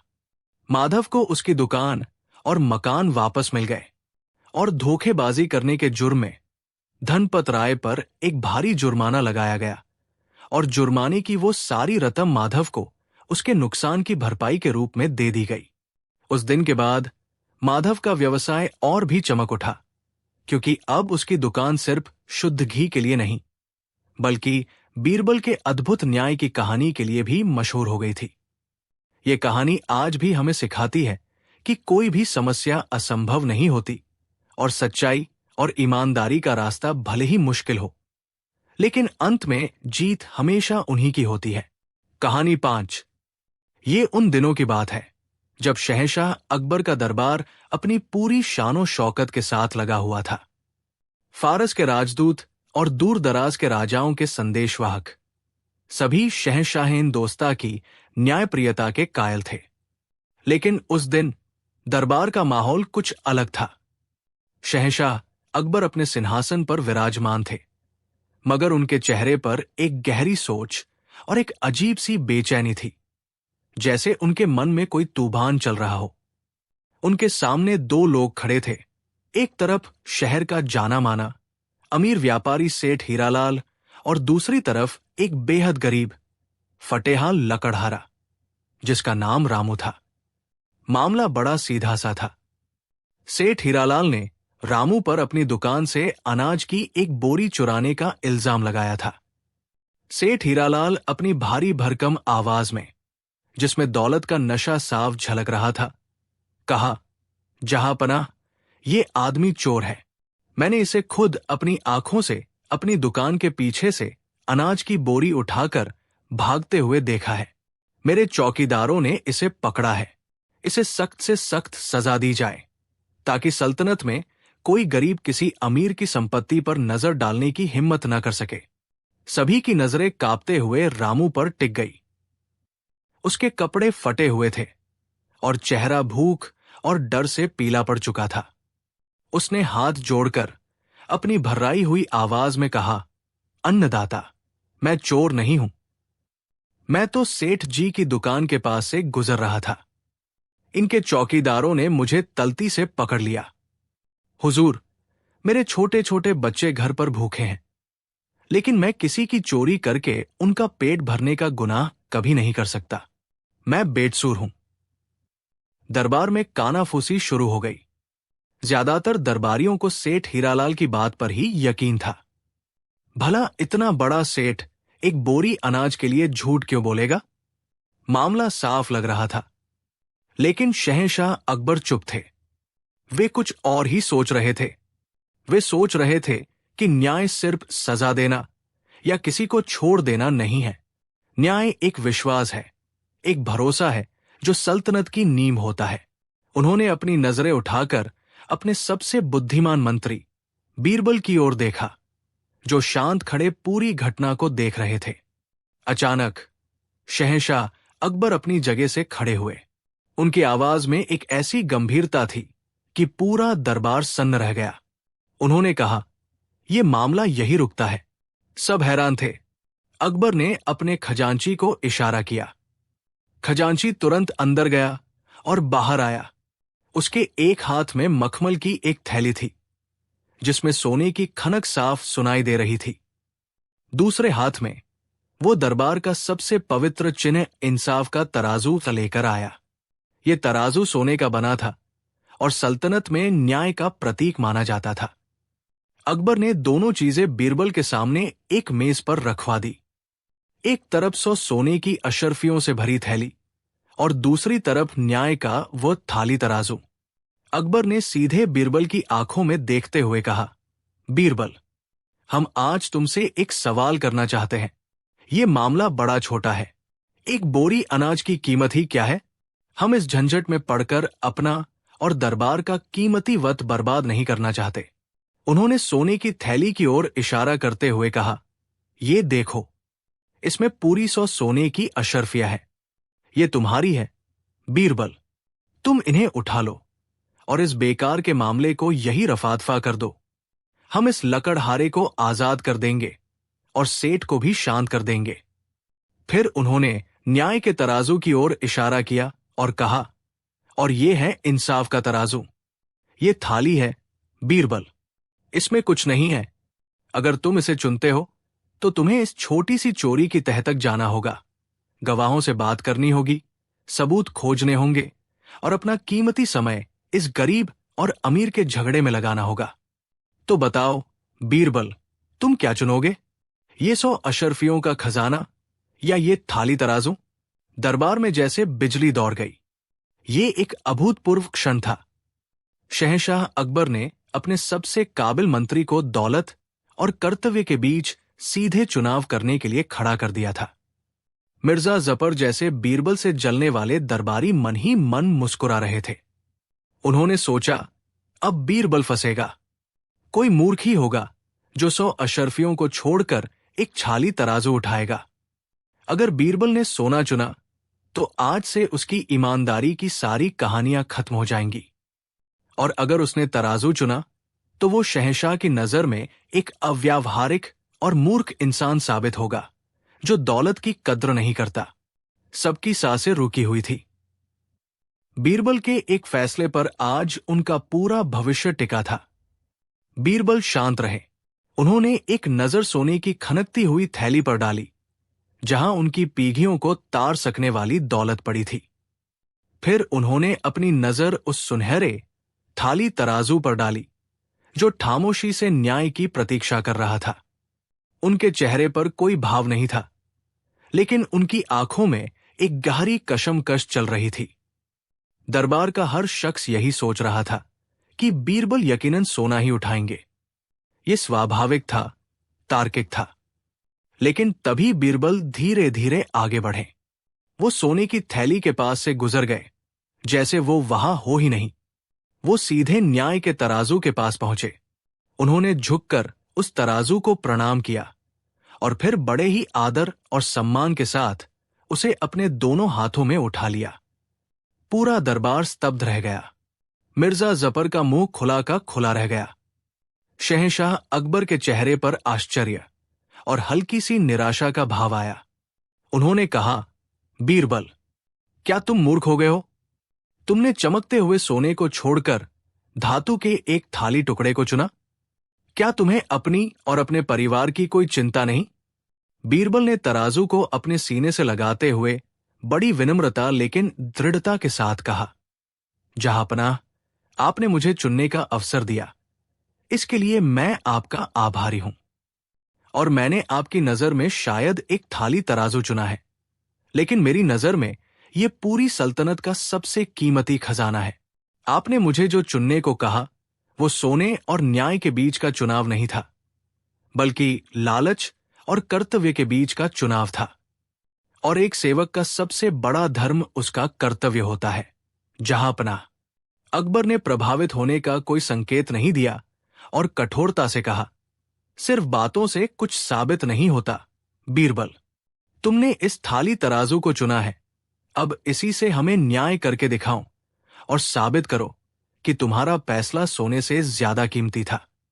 बीरबल ने सिर झुकाकर कहा, जो हुक्म जहांपनाह। अब बीरबल ने उस मामले की कमान अपने हाथों में ले ली। उन्होंने सबसे पहले कांपते हुए रामू से सवाल किया, रामू, तुम सच सच बताओ, क्या तुमने चोरी की है? रामू ने रोते हुए कहा, नहीं हुजूर, मैं अपनी बेटी की कसम खाता हूं, मैंने चोरी नहीं की। बीरबल ने उसकी आंखों में देखा। उसे वहां डर तो दिखा, लेकिन झूठ नहीं। फिर वो सेठ हीरालाल की ओर मुड़े। सेठ जी, आपको पूरा यकीन है कि आपने इसी आदमी को चोरी करते देखा? सेठ ने अकड़कर कहा, हां, बिल्कुल। रात का अंधेरा था, लेकिन मैंने इसकी परछाई और इसके फटे कपड़े पहचान लिए थे। बीरबल ने कुछ सोचते हुए कहा, अच्छा, तो जो बोरी इसने चुराई, क्या उसमें कुछ चासबात थी? कोई निशान? सेठ ने एक पल सोचा और फिर कहा, नहीं, वो तो एक आम सी जूट की बोरी थी जिसमें गेहूं भरा था। बीरबल ने सिर हिलाया और फिर शहंशाह की ओर मुड़कर कहा, जहांपनाह, मुझे इस मामले की जांच के लिए 2 दिन का समय चाहिए। अकबर ने इजाजत दे दी। बीरबल दरबार से सीधे रामू की झुग्गी में पहुंचे। वहां का दृश्य देखकर उनका दिल पसीज गया। एक छोटी सी टूटी फूटी झोपड़ी में रामू की पत्नी और उसकी 5 साल की बेटी भूखे प्यासे बैठे रो रहे थे। बीरबल ने उन्हें अपनी ओर से भोजन भिजवाया और रामू की बेटी से प्यार से बात करने लगे। खेल खेल में बीरबल ने बच्ची से पूछा, बेटी, तुम्हारे बाबा जब लकड़ियां काट कर लाते हैं तो तुम उनके साथ खेलती हो? बच्ची ने मासूमियत से कहा, हां, मैं तो उनके अनाज की बोरियों के पीछे छिप जाती हूं। बीरबल के कान खड़े हो गए। उन्होंने पूछा, अनाज की बोरियां? तुम्हारे घर में तो एक दाना भी नहीं है। बच्ची ने कहा, नहीं, सेठ जी की दुकान के पीछे जो बोरियां रखी रहती हैं, मैं वहां खेलती हूं। कल जब बाबा वहां से गुजर रहे थे तो मैं अपनी कपड़े की गुड़िया एक बोरी में छिपाकर घर आ गई थी। मेरी गुड़िया उसी बोरी में रह गई। ये सुनते ही बीरबल की आंखों में एक चमक आ गई। उन्हें एक सिरा मिल गया था। अगले दिन बीरबल ने पूरे शहर में एक ढिंढोरा पिटवा दिया। ढिंढोरे में यह ऐलान किया गया कि सेठ हीरालाल की दुकान से जो अनाज की बोरी चोरी हुई है, वो कोई आम बोरी नहीं थी। शहंशाह ने अपनी नई मोहर की परीक्षा करने के लिए उसमें हीरे जड़ी एक शाही मोहर छिपाकर रखी थी। जो कोई भी उस बोरी को या उस शाही मोहर को वापस करेगा, उसे इनाम में 500 सोने की अशर्फियां दी जाएंगी। ये नबर आग की तरह पूरे आगरा में फैल गई। सेठ हीरालाल के कानों तक भी पहुंची।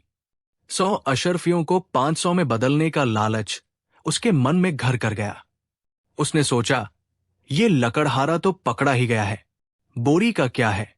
मेरे गोदाम में हजारों बोरियां पड़ी है। और शाही मोहर? बाजार से एक अच्छा सा हीरा खरीद कर मैं उसे मोहर बता दूंगा। 500 अशर्फियां तो मिल ही जाएंगी। उसका लालच उसकी अक्ल पर पर्दा डाल चुका था। 2 दिन बाद दरबार फिर से लगा। बीरबल ने रामू और सेठ हीरालाल को फिर से पेश किया।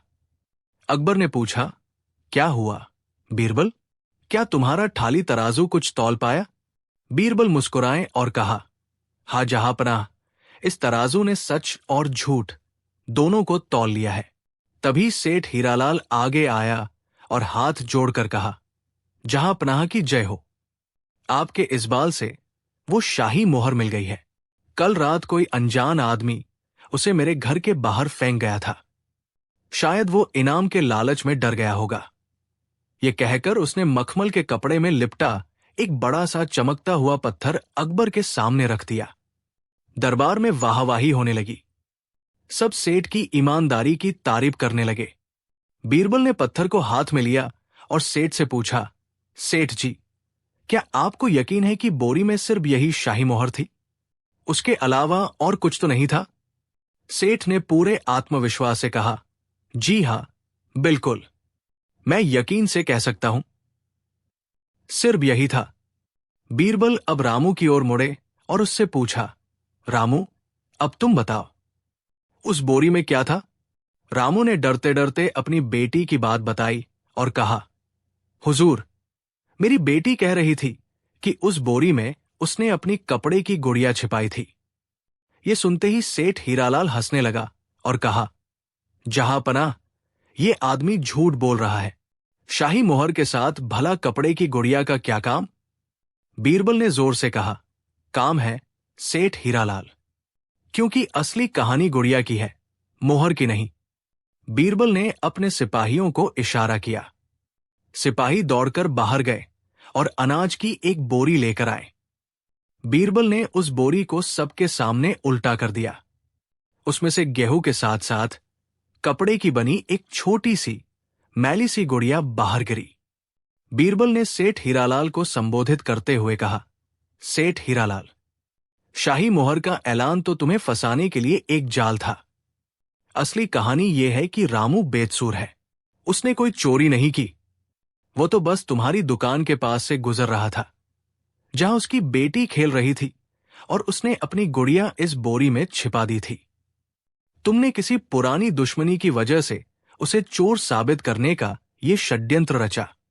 जब तुमने 500 अशर्फियों का लालच सुना तो तुम एक नकली पत्थर ले आए, ये सोचे बिना कि तुम अपने ही जाल में फंस रहे हो। तुम्हारे गोदाम से ही ये असली बोरी बरामद हुई है, जिसमें ये गुड़िया मौजूद है। सेठ हीरालाल का चेहरा सफेद पड़ गया। उसके पास कहने को कुछ नहीं था। सच शीशे की तरह साफ हो चुका था। अब बीरबल शहंशाह अकबर की ओर मुड़े। उन्होंने न्याय का वह तराजू उठाया और उसे अकबर के सामने रखते हुए कहा, जहांपनाह, अब मैं आपके सवाल का असली जवाब देता हूं। आपने मुझे सोने की अशर्फियों और एक थाली तराजू के बीच चुनने को कहा था। अगर मैं उन 100 अशर्फियों को चुन लेता तो आज एक बेकसूर को सजा हो जाती और एक गुनहगार आजाद घूमता। वो 100 अशर्फिया कुछ दिनों में कर्ज हो जाती, लेकिन अन्याय का वह दांत मेरी रूह पर हमेशा के लिए लग जाता और सल्तनत की नजर में आपका न्याय बदनाम हो जाता। लेकिन मैंने इस थाली तराजू को चुना, जहांपनाह, और देखिए इस थाली तराजू ने मुझे क्या दिया। इसने मुझे एक बेकसूर इंसान की इज्जत और उसकी जान बचाने का सुकून दिया, जो हजारों अशर्फियों से बढ़कर है। इसने मुझे एक पापी और झूठे इंसान को बेनठाब करने का गौरव दिया, जो लाखों अशर्फियों से ज्यादा कीमती है। और सबसे बढ़कर, जहांपनाह, बीरबल ने अपनी आवाज को और बुलंद करते हुए कहा, इस थाली तराजू ने आज पूरी सल्तनत में आपके इंसाफ का परचम लहरा दिया है। इसने हर गरीब और मजलूम के दिल में यह विश्वास भर दिया है कि शहंशाह अकबर के दरबार में दौलत नहीं, सिर्फ और सिर्फ सच तौला जाता है। लोगों का यह विश्वास ही आपकी सल्तनत का असली खजाना है, जो अनगिनत सोने की अशर्फियों से भी कहीं ज्यादा मूल्यवान है। तो बताइए जहांपनाह, मैंने सोना छोड़कर घाटे का सौदा किया या मुनाफे का? शहंशाह अकबर अपनी जगह से उठे। उनकी आंखों में आंसू थे। वे शब्दहीन थे। वे आगे बढ़े और बीरबल को गले लगा लिया। उन्होंने भरी हुई आवाज में कहा, तुम सही थे बीरबल, बिल्कुल सही। आज तुमने हमें दौलत और न्याय का असली मतलब समझाया है। तुमने एक थाली तराजू नहीं, बल्कि हमारी सल्तनत की आत्मा को चुना है। हमें तुम पर गर्व है। सेठ हीरालाल को उसके अपराध के लिए जेल में डाल दिया गया और उसकी संपत्ति का एक बड़ा हिस्सा रामू को दे दिया गया। उस दिन के बाद अकबर और बीरबल की ये कहानी न्याय की एक मिसाल बन गई। ये कहानी आज भी हमें याद दिलाती है कि दौलत और ताकत अस्थायी है, लेकिन न्याय और कर्तव्य के रास्ते पर चलकर जो सम्मान और सुकून मिलता है वही इंसान की असली कमाई है। कहानी 6। ये उन दिनों की बात है जब शहंशाह अकबर के दीवान खास की सारी रौनक जैसे कहीं खो गई थी। दरबार लगा था, सभी दरबारी अपनी अपनी जगह पर मौजूद थे, लेकिन माहौल में एक अजीब सी बेचैनी और खामोशी पसरी थी। स्वयं शहंशाह हिंदोस्ता जलालुद्दीन मोहम्मद अकबर अपने भव्य सिंहासन पर विराजमान तो थे, पर उनके चेहरे पर चिंता और अधीरता के भाव सांस पड़े जा सकते थे। इस बेचैनी की वजह थे राजा बीरबल। बीरबल, जो न सिर्फ अकबर के नवरत्नों में से एक थे, बल्कि उनके सबसे करीबी मित्र और सलाहकार भी थे, पिछले 3 दिनों से दरबार में हाजिर नहीं हुए थे। उनकी ओर से कोई सूचना भी नहीं आई थी। शहंशाह का मन किसी भी राजकाज के काम में नहीं लग रहा था। उनकी आंखें बार बार दरबार के मुख्य द्वार की ओर इस उम्मीद से उठ जाती कि शायद अब उनके प्रिय मित्र का हंसता हुआ चेहरा दिखाई देगा। एक ओर जहां शहंशाह को अपने दोस्त की फिक्र खाई जा रही थी, वहीं दूसरी ओर दरबार में कुछ ऐसे दरबारी भी थे जिनके लिए बीरबल की ये गैर मौजूदगी किसी सुनहरे अवसर से कम नहीं थी। ये वो दरबारी थे जिनके दिलों में बीरबल की योग्यता और शहंशाह से उनकी नजदीकी को लेकर ईर्ष्या की आग हमेशा सुलगती रहती थी। बीरबल की अनुपस्थिति ने उनकी इस आग में घी डालने का काम किया था। इन दरबारियों का सरगना था मिर्जा जफर। मिर्जा जफर खुद को बड़ा अक्लमंद समझता था, मगर उसकी सारी अक्ल चापलूसी करने और दूसरों के खिलाफ षड्यंत्र रचने में ही चलती थी। उसने इस मौके को शहंशाह के कान भरने और बीरबल की छवि को धूमिल करने के लिए सबसे उत्तम समझा। उसने अपनी आंखों से अपने साथी दरबारियों को इशारा किया और वे सब एक होकर शहंशाह अकबर के सिंहासन के पास जा पहुंचे। मिर्जा जफर ने अदब से झुककर अपनी शहद में डूबी छुरी जैसी मीठी आवाज में कहा, जहां पनाह की जय हो। आलम पनाह, हम सब आपके सेवक दिन रात आपकी सेवा में तत्पर रहते हैं। आपकी एक आवाज पर हम अपनी जान कुर्बान करने को तैयार हैं। अकबर ने बिना ज्यादा ध्यान दिए कहा, हम जानते हैं मिर्जा। कहो, क्या बात है? मिर्जा जफर ने और भी ज्यादा विनम्रता का दिखावा करते हुए कहा, गुस्ताखी माफ हो जहां पनाह, हम तो बस आपके राजकाज के बारे में सोच रहे थे। हम सब दरबारी आपकी सल्तनत की उन मुर्गियों की तरह हैं जो हर रोज चुपचाप अपना काम करती है और सल्तनत की भलाई के लिए अंडे देती है। हम मेहनत करते हैं, लगान वसूलते हैं, सेना का हिसाब रखते हैं, दस्तावेज तैयार करते हैं, मतलब हम सब आपकी सल्तनत के लिए कुछ न कुछ ठोस काम करते हैं, ठीक उन मुर्गियों की तरह। इस अनोखी उपमा ने शहंशाह का ध्यान खींचा। उन्होंने मिर्जा की ओर ध्यान से देखते हुए कहा, तुम्हारी उपमा रोचक है मिर्जा, आगे कहो। मिर्जा जफर को लगा कि उसका तीर सही निशाने पर लग रहा है। उसने अपनी बात को आगे बढ़ाते हुए कहा, जहां पनाह, हम सब तो मुर्गियां हैं जो काम करती है। लेकिन वो नाटकीय ढंग से एक पल के लिए रुका और फिर बोला, दरबार में एक मुर्गा भी है। अकबर ने अपनी भौहें चढ़ा ली और कहा, मुर्गा? कैसा मुर्गा? मिर्जा जफर ने अपनी कुटिल चाल चलते हुए कहा, जहां पनाह, एक ऐसा मुर्गा जो कोई काम नहीं करता, वो अंडे नहीं देता, सल्तनत के लिए कोई ठोस काम नहीं करता, वो तो बस सुबह शाम अपनी ऊंची आवाज में बांग देता है, कुकड़ू कू, और सबको लगता है कि उसी की वजह से सवेरा हो रहा है।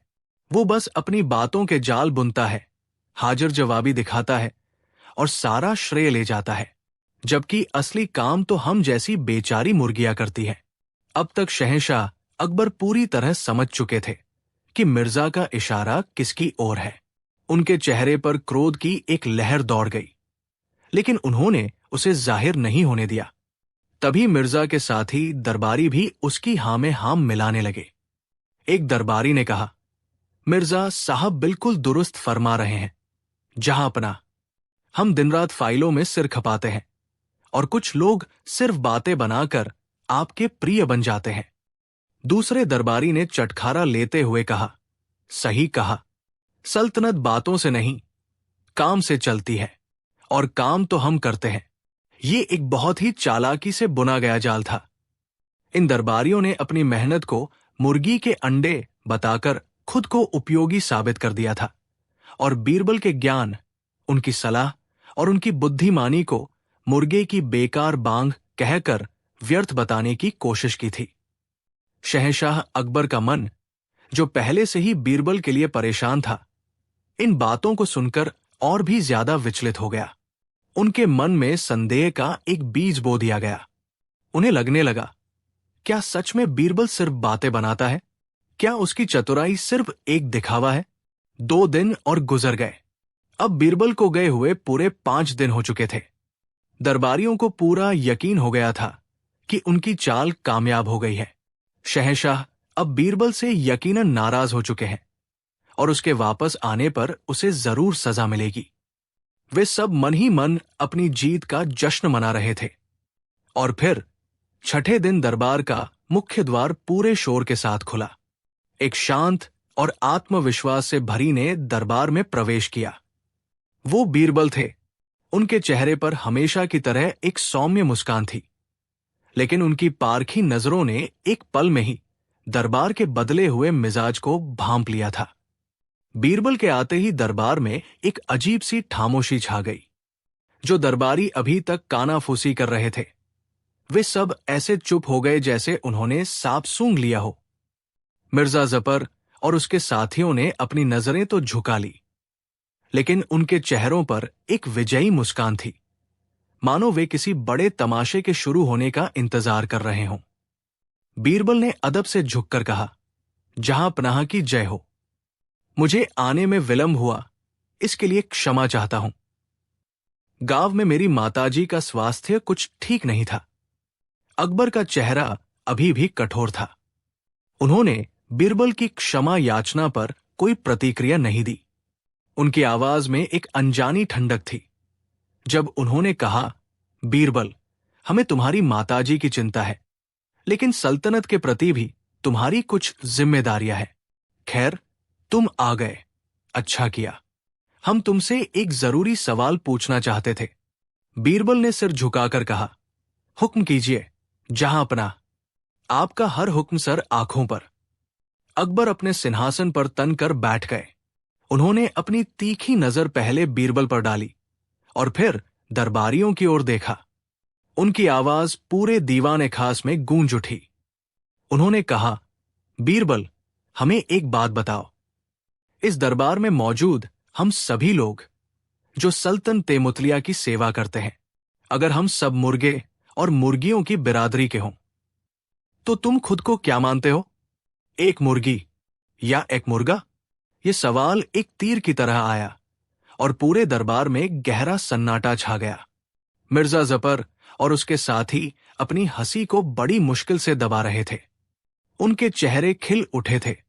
वे मन ही मन सोचने लगे, अब तो बीरबल फंस ही गया। यदि वो खुद को मुर्गी कहेगा तो हमारी बराबरी करेगा, और यदि मुर्गा कहेगा तो खुद को निकम्मा मान लेगा।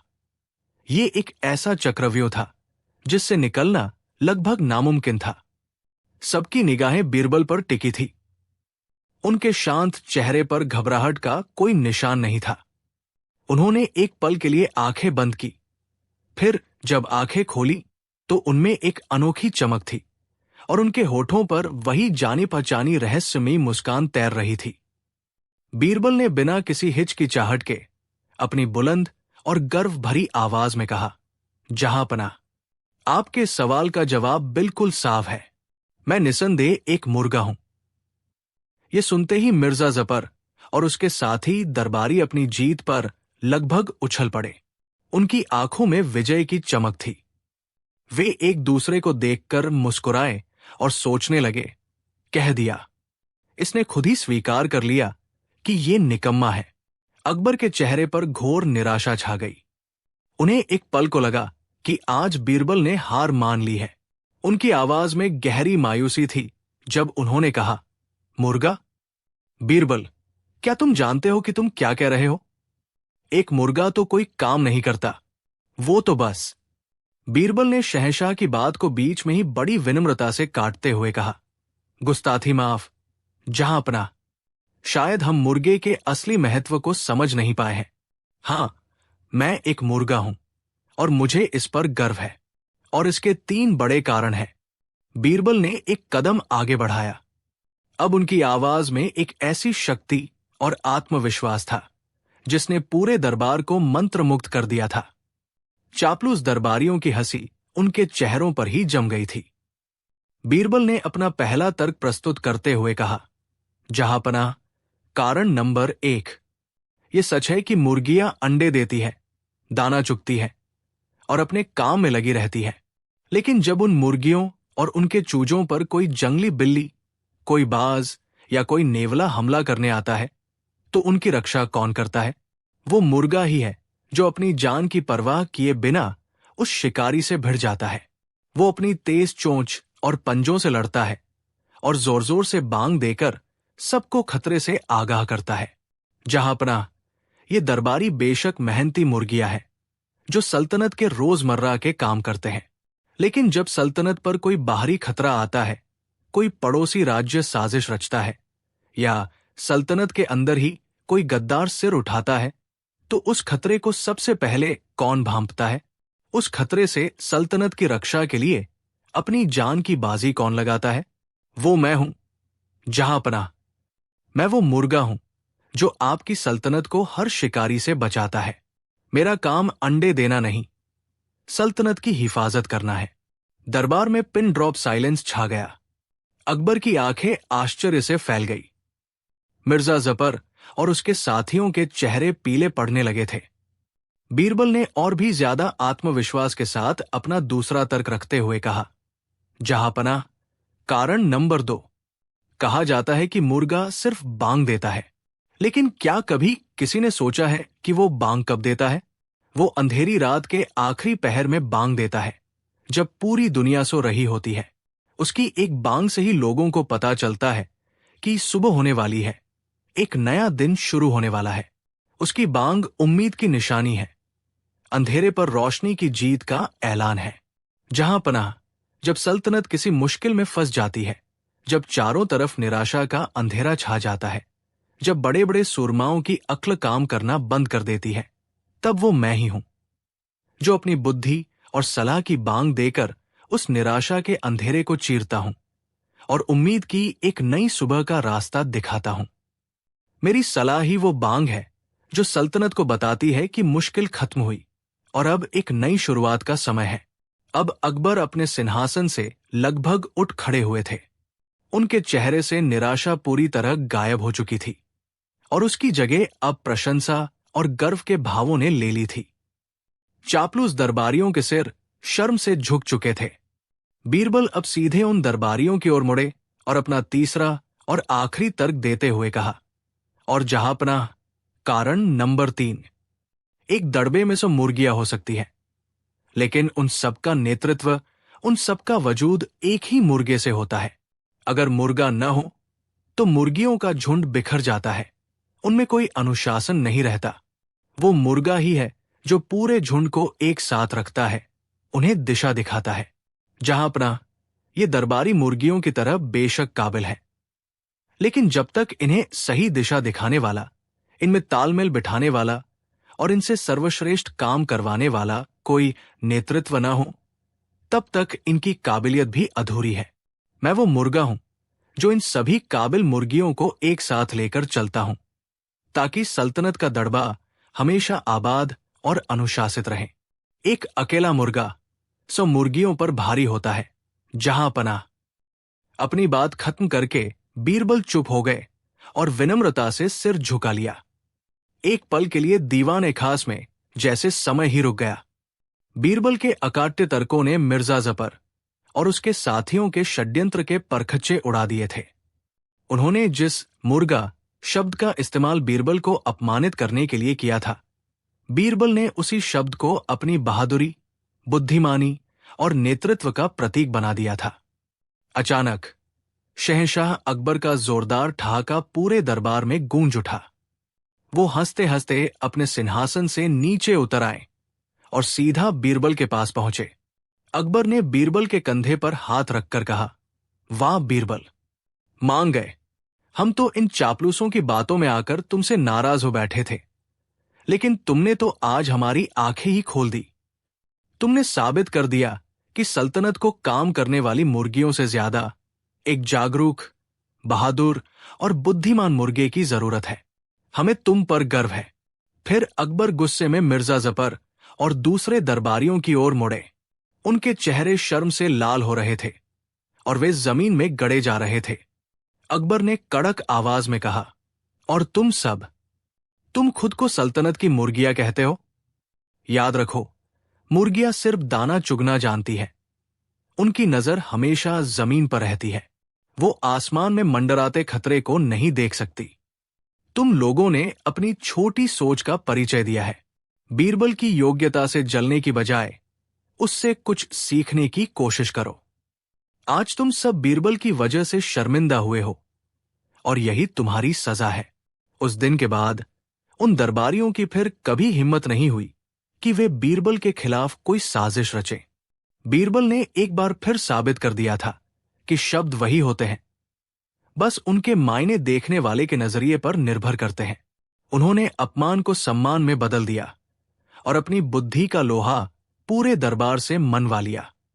ये कहानी हमें सिखाती है कि किसी का मूल्य उसके रोजमर्रा के छोटे मोटे कामों से नहीं, बल्कि उसकी सोच, उसकी दूरदर्शिता और मुश्किल समय में उसकी उपयोगिता से तय होता है। कहानी 7।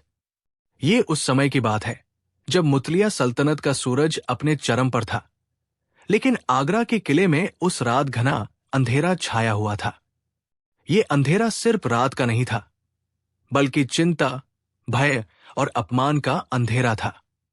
सल्तनत के सबसे सुरक्षित माने जाने वाले शाही खजाने में इतिहास की सबसे बड़ी और दुस्साहसी चोरी हो गई थी।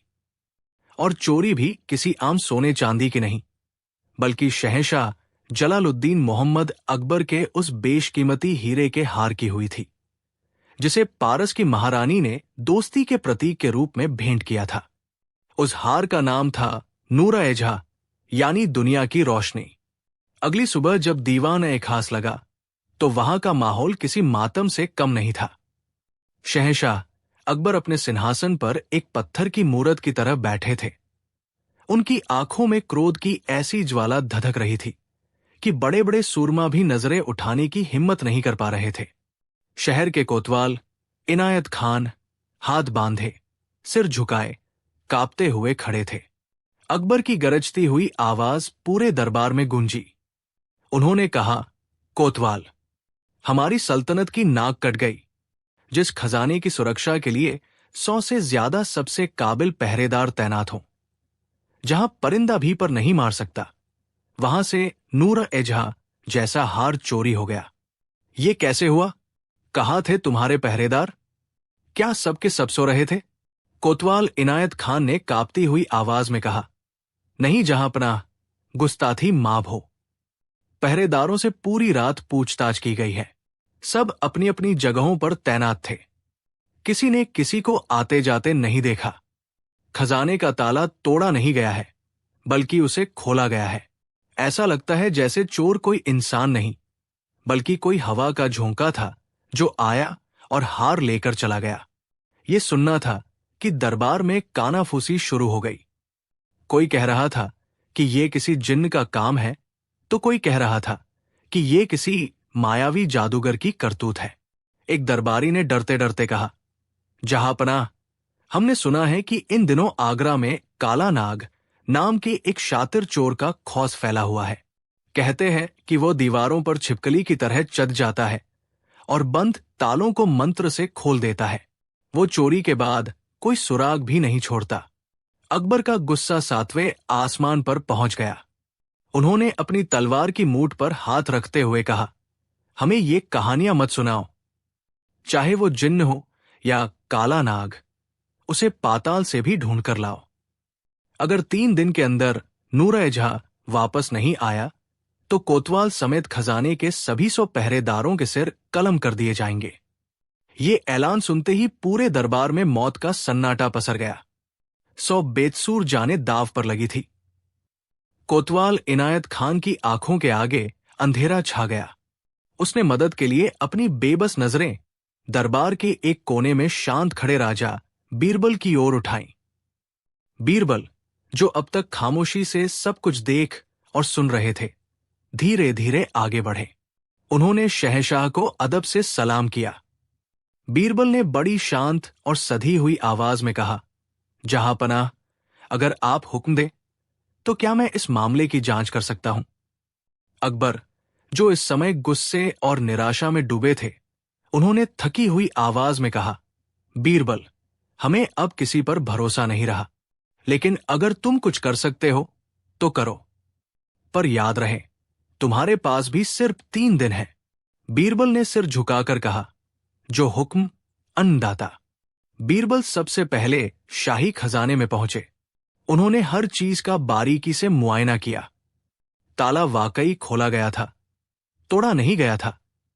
कोई भी खिड़की या रोशनदान टूटा नहीं था। जमीन पर पैरों के कोई निशान नहीं थे। चोर सचमुच बहुत शातिर था। बीरबल ने उन सभी 100 पहरेदारों को एक साथ बुलाया, जिनकी जान दांव पर लगी थी। उनके चेहरे डर से सफेद पड़ चुके थे। बीरबल ने उनसे नरमी से कहा, तुम सब डरो मत, मैं यहां तुम्हारी मदद करने आया हूं। बस मुझे सच सच बताओ, कल रात तुमने अपनी अपनी जगहों पर कोई भी अजीब बात महसूस की? कोई आवाज, कोई परछाई, कुछ भी? सभी पहरेदारों ने न में सिर हिला दिया। वे इतने डरे हुए थे कि उनकी जबान ही नहीं खुल रही थी। तभी एक बूढ़ा पहरेदार, जिसका नाम दीनू था, हिम्मत करके आगे आया। उसने कांपते हुए कहा, हुजूर, मैंने किसी को देखा तो नहीं, पर रात के तीसरे पहर में जब मैं खजाने के पिछले हिस्से में गश्त कर रहा था, तो मुझे चमेली के इत्र की एक बहुत तेज खुशबू आई थी। बस एक पल के लिए, जैसे हवा का कोई झोंका अपने साथ ले आया हो। मुझे लगा कि शायद पास के शाही बाग से आ रही होगी, इसलिए मैंने ज्यादा ध्यान नहीं दिया। बीरबल की आंखों में एक हल्की सी चमक आई। एक चोर जो चोरी करने आया है, वो इत्र लगाकर क्यों आएगा? ये एक अजीब लेकिन बहुत महत्वपूर्ण सुराग था। दरबार लौटकर बीरबल सीधे शहंशाह अकबर के पास पहुंचे। बीरबल ने कहा, जहांपनाह, चोर को पकड़ने के लिए मेरे पास एक योजना है, लेकिन उसके लिए मुझे आपकी मदद चाहिए होगी। अकबर ने उत्सुकता से कहा, कैसी योजना? बीरबल ने मुस्कुराते हुए कहा, जहांपनाह, हमें चोर को ये यकीन दिलाना होगा कि हम उसे इंसानी तरीकों से नहीं, बल्कि किसी जादुई शक्ति से पकड़ने वाले हैं। अगले दिन बीरबल के हुक्म पर पूरे आगरा शहर में ढिंढोरा पिटवा दिया गया। ढिंढोरची जोर जोर से ऐलान कर रहे थे, सुनो, सुनो, सुनो। शहंशाह अकबर के हुक्म से ऐलान किया जाता है कि शाही खजाने के चोर का पता लगाने के लिए कल शाम दरबार में एक जादुई घड़े का इस्तेमाल किया जाएगा। यह घड़ा तिब्बत के एक महान सिद्ध लामा ने शहंशाह को भेंट किया है। इस घड़े में यह शक्ति है कि जैसे ही असली चोर इसे छुएगा, ये जोर जोर से चोर चोर चिल्लाने लगेगा। कल शाम को सभी 100 पहरेदारों को बारी बारी से इस घड़े को छूना होगा और चोर पकड़ा जाएगा। ये मबर पूरे शहर में आग की तरह फैल गई। लोग तरह तरह की बातें करने लगे। किसी को यकीन नहीं हो रहा था, तो कोई इस जादुई घड़े को देखने के लिए उत्सुक था। ये मबर असली चोर काला नाग तक भी पहुंची। उसका असली नाम हीराचंद था और वो पेशे से एक सुनार था जो रात में चोरी करता था। वो खुद को बहुत ज्यादा होशियार और चालाक समझता था। जब उसने ये ऐलान सुना तो वो जोर जोर से हंसने लगा। हीराचंद ने मन ही मन सोचा, ये बीरबल और शहंशाह भी कितने मूर्ख हैं। भला कोई घड़ा भी बोल सकता है, ये जरूर कोई चाल है।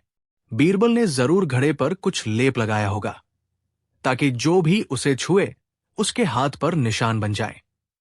लेकिन मैं इन मूर्खों से ज्यादा होशियार हूं। मैं उस घड़े को छूंगा ही नहीं। जब मेरे हाथ पर कोई निशान ही नहीं होगा, तो कोई मुझे कैसे पकड़ पाएगा? मैं तो साज बच जाऊंगा और ये लोग अपना सिर पीटते रह जाएंगे। हा हा हा। उसकी यही सोच उसकी सबसे बड़ी मूर्खता थी। वो अपनी चालाकी के घमंड में अंधा हो चुका था।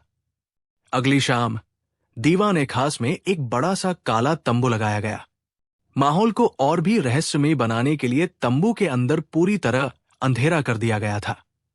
बीचों बीच एक चौकी पर एक बड़ा सा मटमैले रंग का घड़ा रखा हुआ था।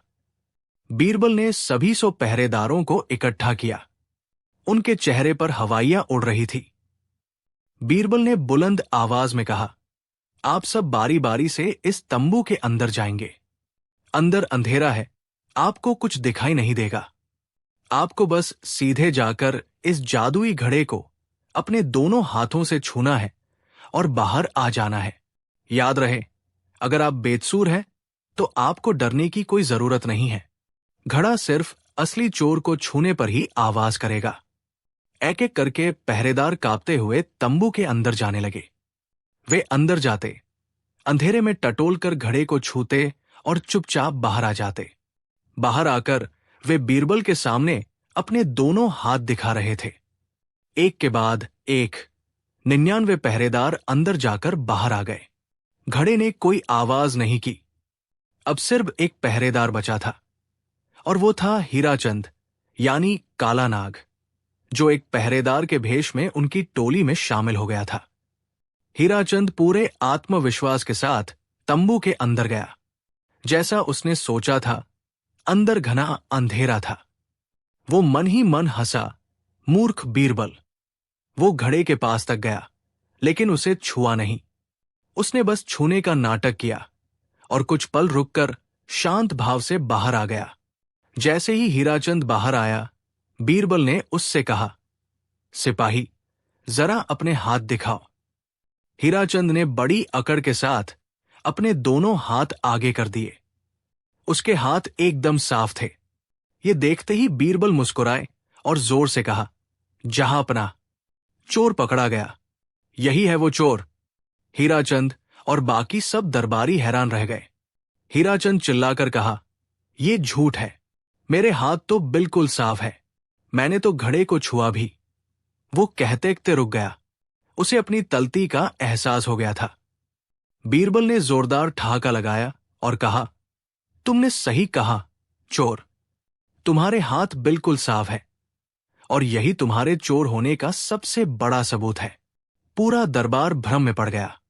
अकबर ने उत्सुकता से कहा, बीरबल, साफ साफ बताओ, ये क्या पहेली है? बीरबल ने मुस्कुराते हुए उस घड़े की ओर इशारा किया और कहा, जहांपना, ये कोई जादुई घड़ा नहीं है। ये एक साधारण मिट्टी का घड़ा है। मैंने बस इस पर काले रंग की कालिक का एक मोटा लेप लगा दिया था। फिर उन्होंने बाकी के 99 पहरेदारों के हाथ दिखाने को कहा। उन सब के हाथ कालिक की वजह से काले हो चुके थे। बीरबल ने अपनी योजना का खुलासा करते हुए कहा, जहांपना, मेरी योजना बहुत सीधी थी। मुझे पता था कि जो बेकसूर होगा उसे किसी बात का डर नहीं होगा। वो अंधेरे में जाएगा और बिना सोचे समझे घड़े को छुएगा और उसके हाथ काले हो जाएंगे। लेकिन जो असली चोर होगा, वो अपनी चालाकी के घमंड में ये सोचेगा कि घड़े पर जरूर कोई निशान लगाने वाली चीज लगी है।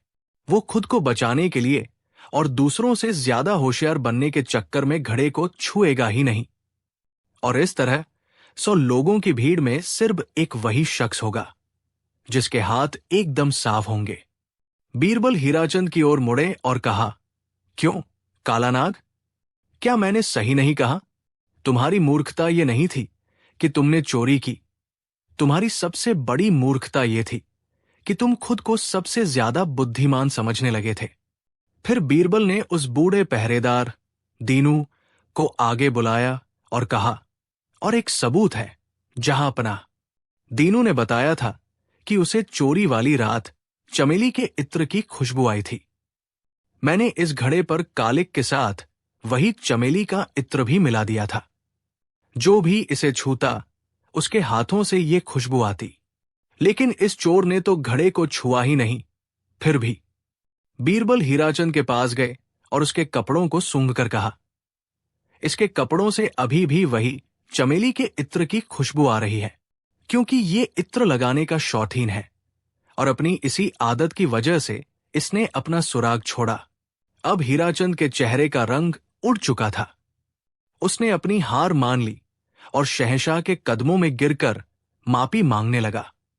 उसकी निशानदेही पर नूर-ए-जहां हार उसके घर के तहखाने से बरामद कर लिया गया। शहंशाह अकबर अपनी जगह से उठे। वे बीरबल की बुद्धिमानी देखकर अचंभित थे। उन्होंने बीरबल को गले लगा लिया और कहा, मान गए बीरबल, तुमने एक बार फिर साबित कर दिया कि तलवार की ताकत से बड़ी अक्ल की ताकत होती है। तुमने न सिर्फ हमारा बेशकीमती हार ढूंढा, बल्कि 100 बेकसूरों की जान भी बचा ली। हम तुमसे बहुत प्रसन्न हुए। उस मूर्ख चोर को उसकी मूर्खता और उसके अपराध के लिए जेल में डाल दिया गया। ये कहानी इस बात का सबूत बन गई कि इंसान का सबसे बड़ा दुश्मन उसका अपना घमंड होता है। जो व्यक्ति अपनी बुद्धि पर जरूरत से ज्यादा गुमान करता है, उसका पतन निश्चित होता है। बीरबल ने अपनी चतुराई से न केवल एक चोर को पकड़ा, बल्कि दुनिया को यह सबक भी सिखाया कि सच्ची बुद्धिमानी डींगे मारने में नहीं, बल्कि शांत रहकर सही समय पर सही चाल चलने में है।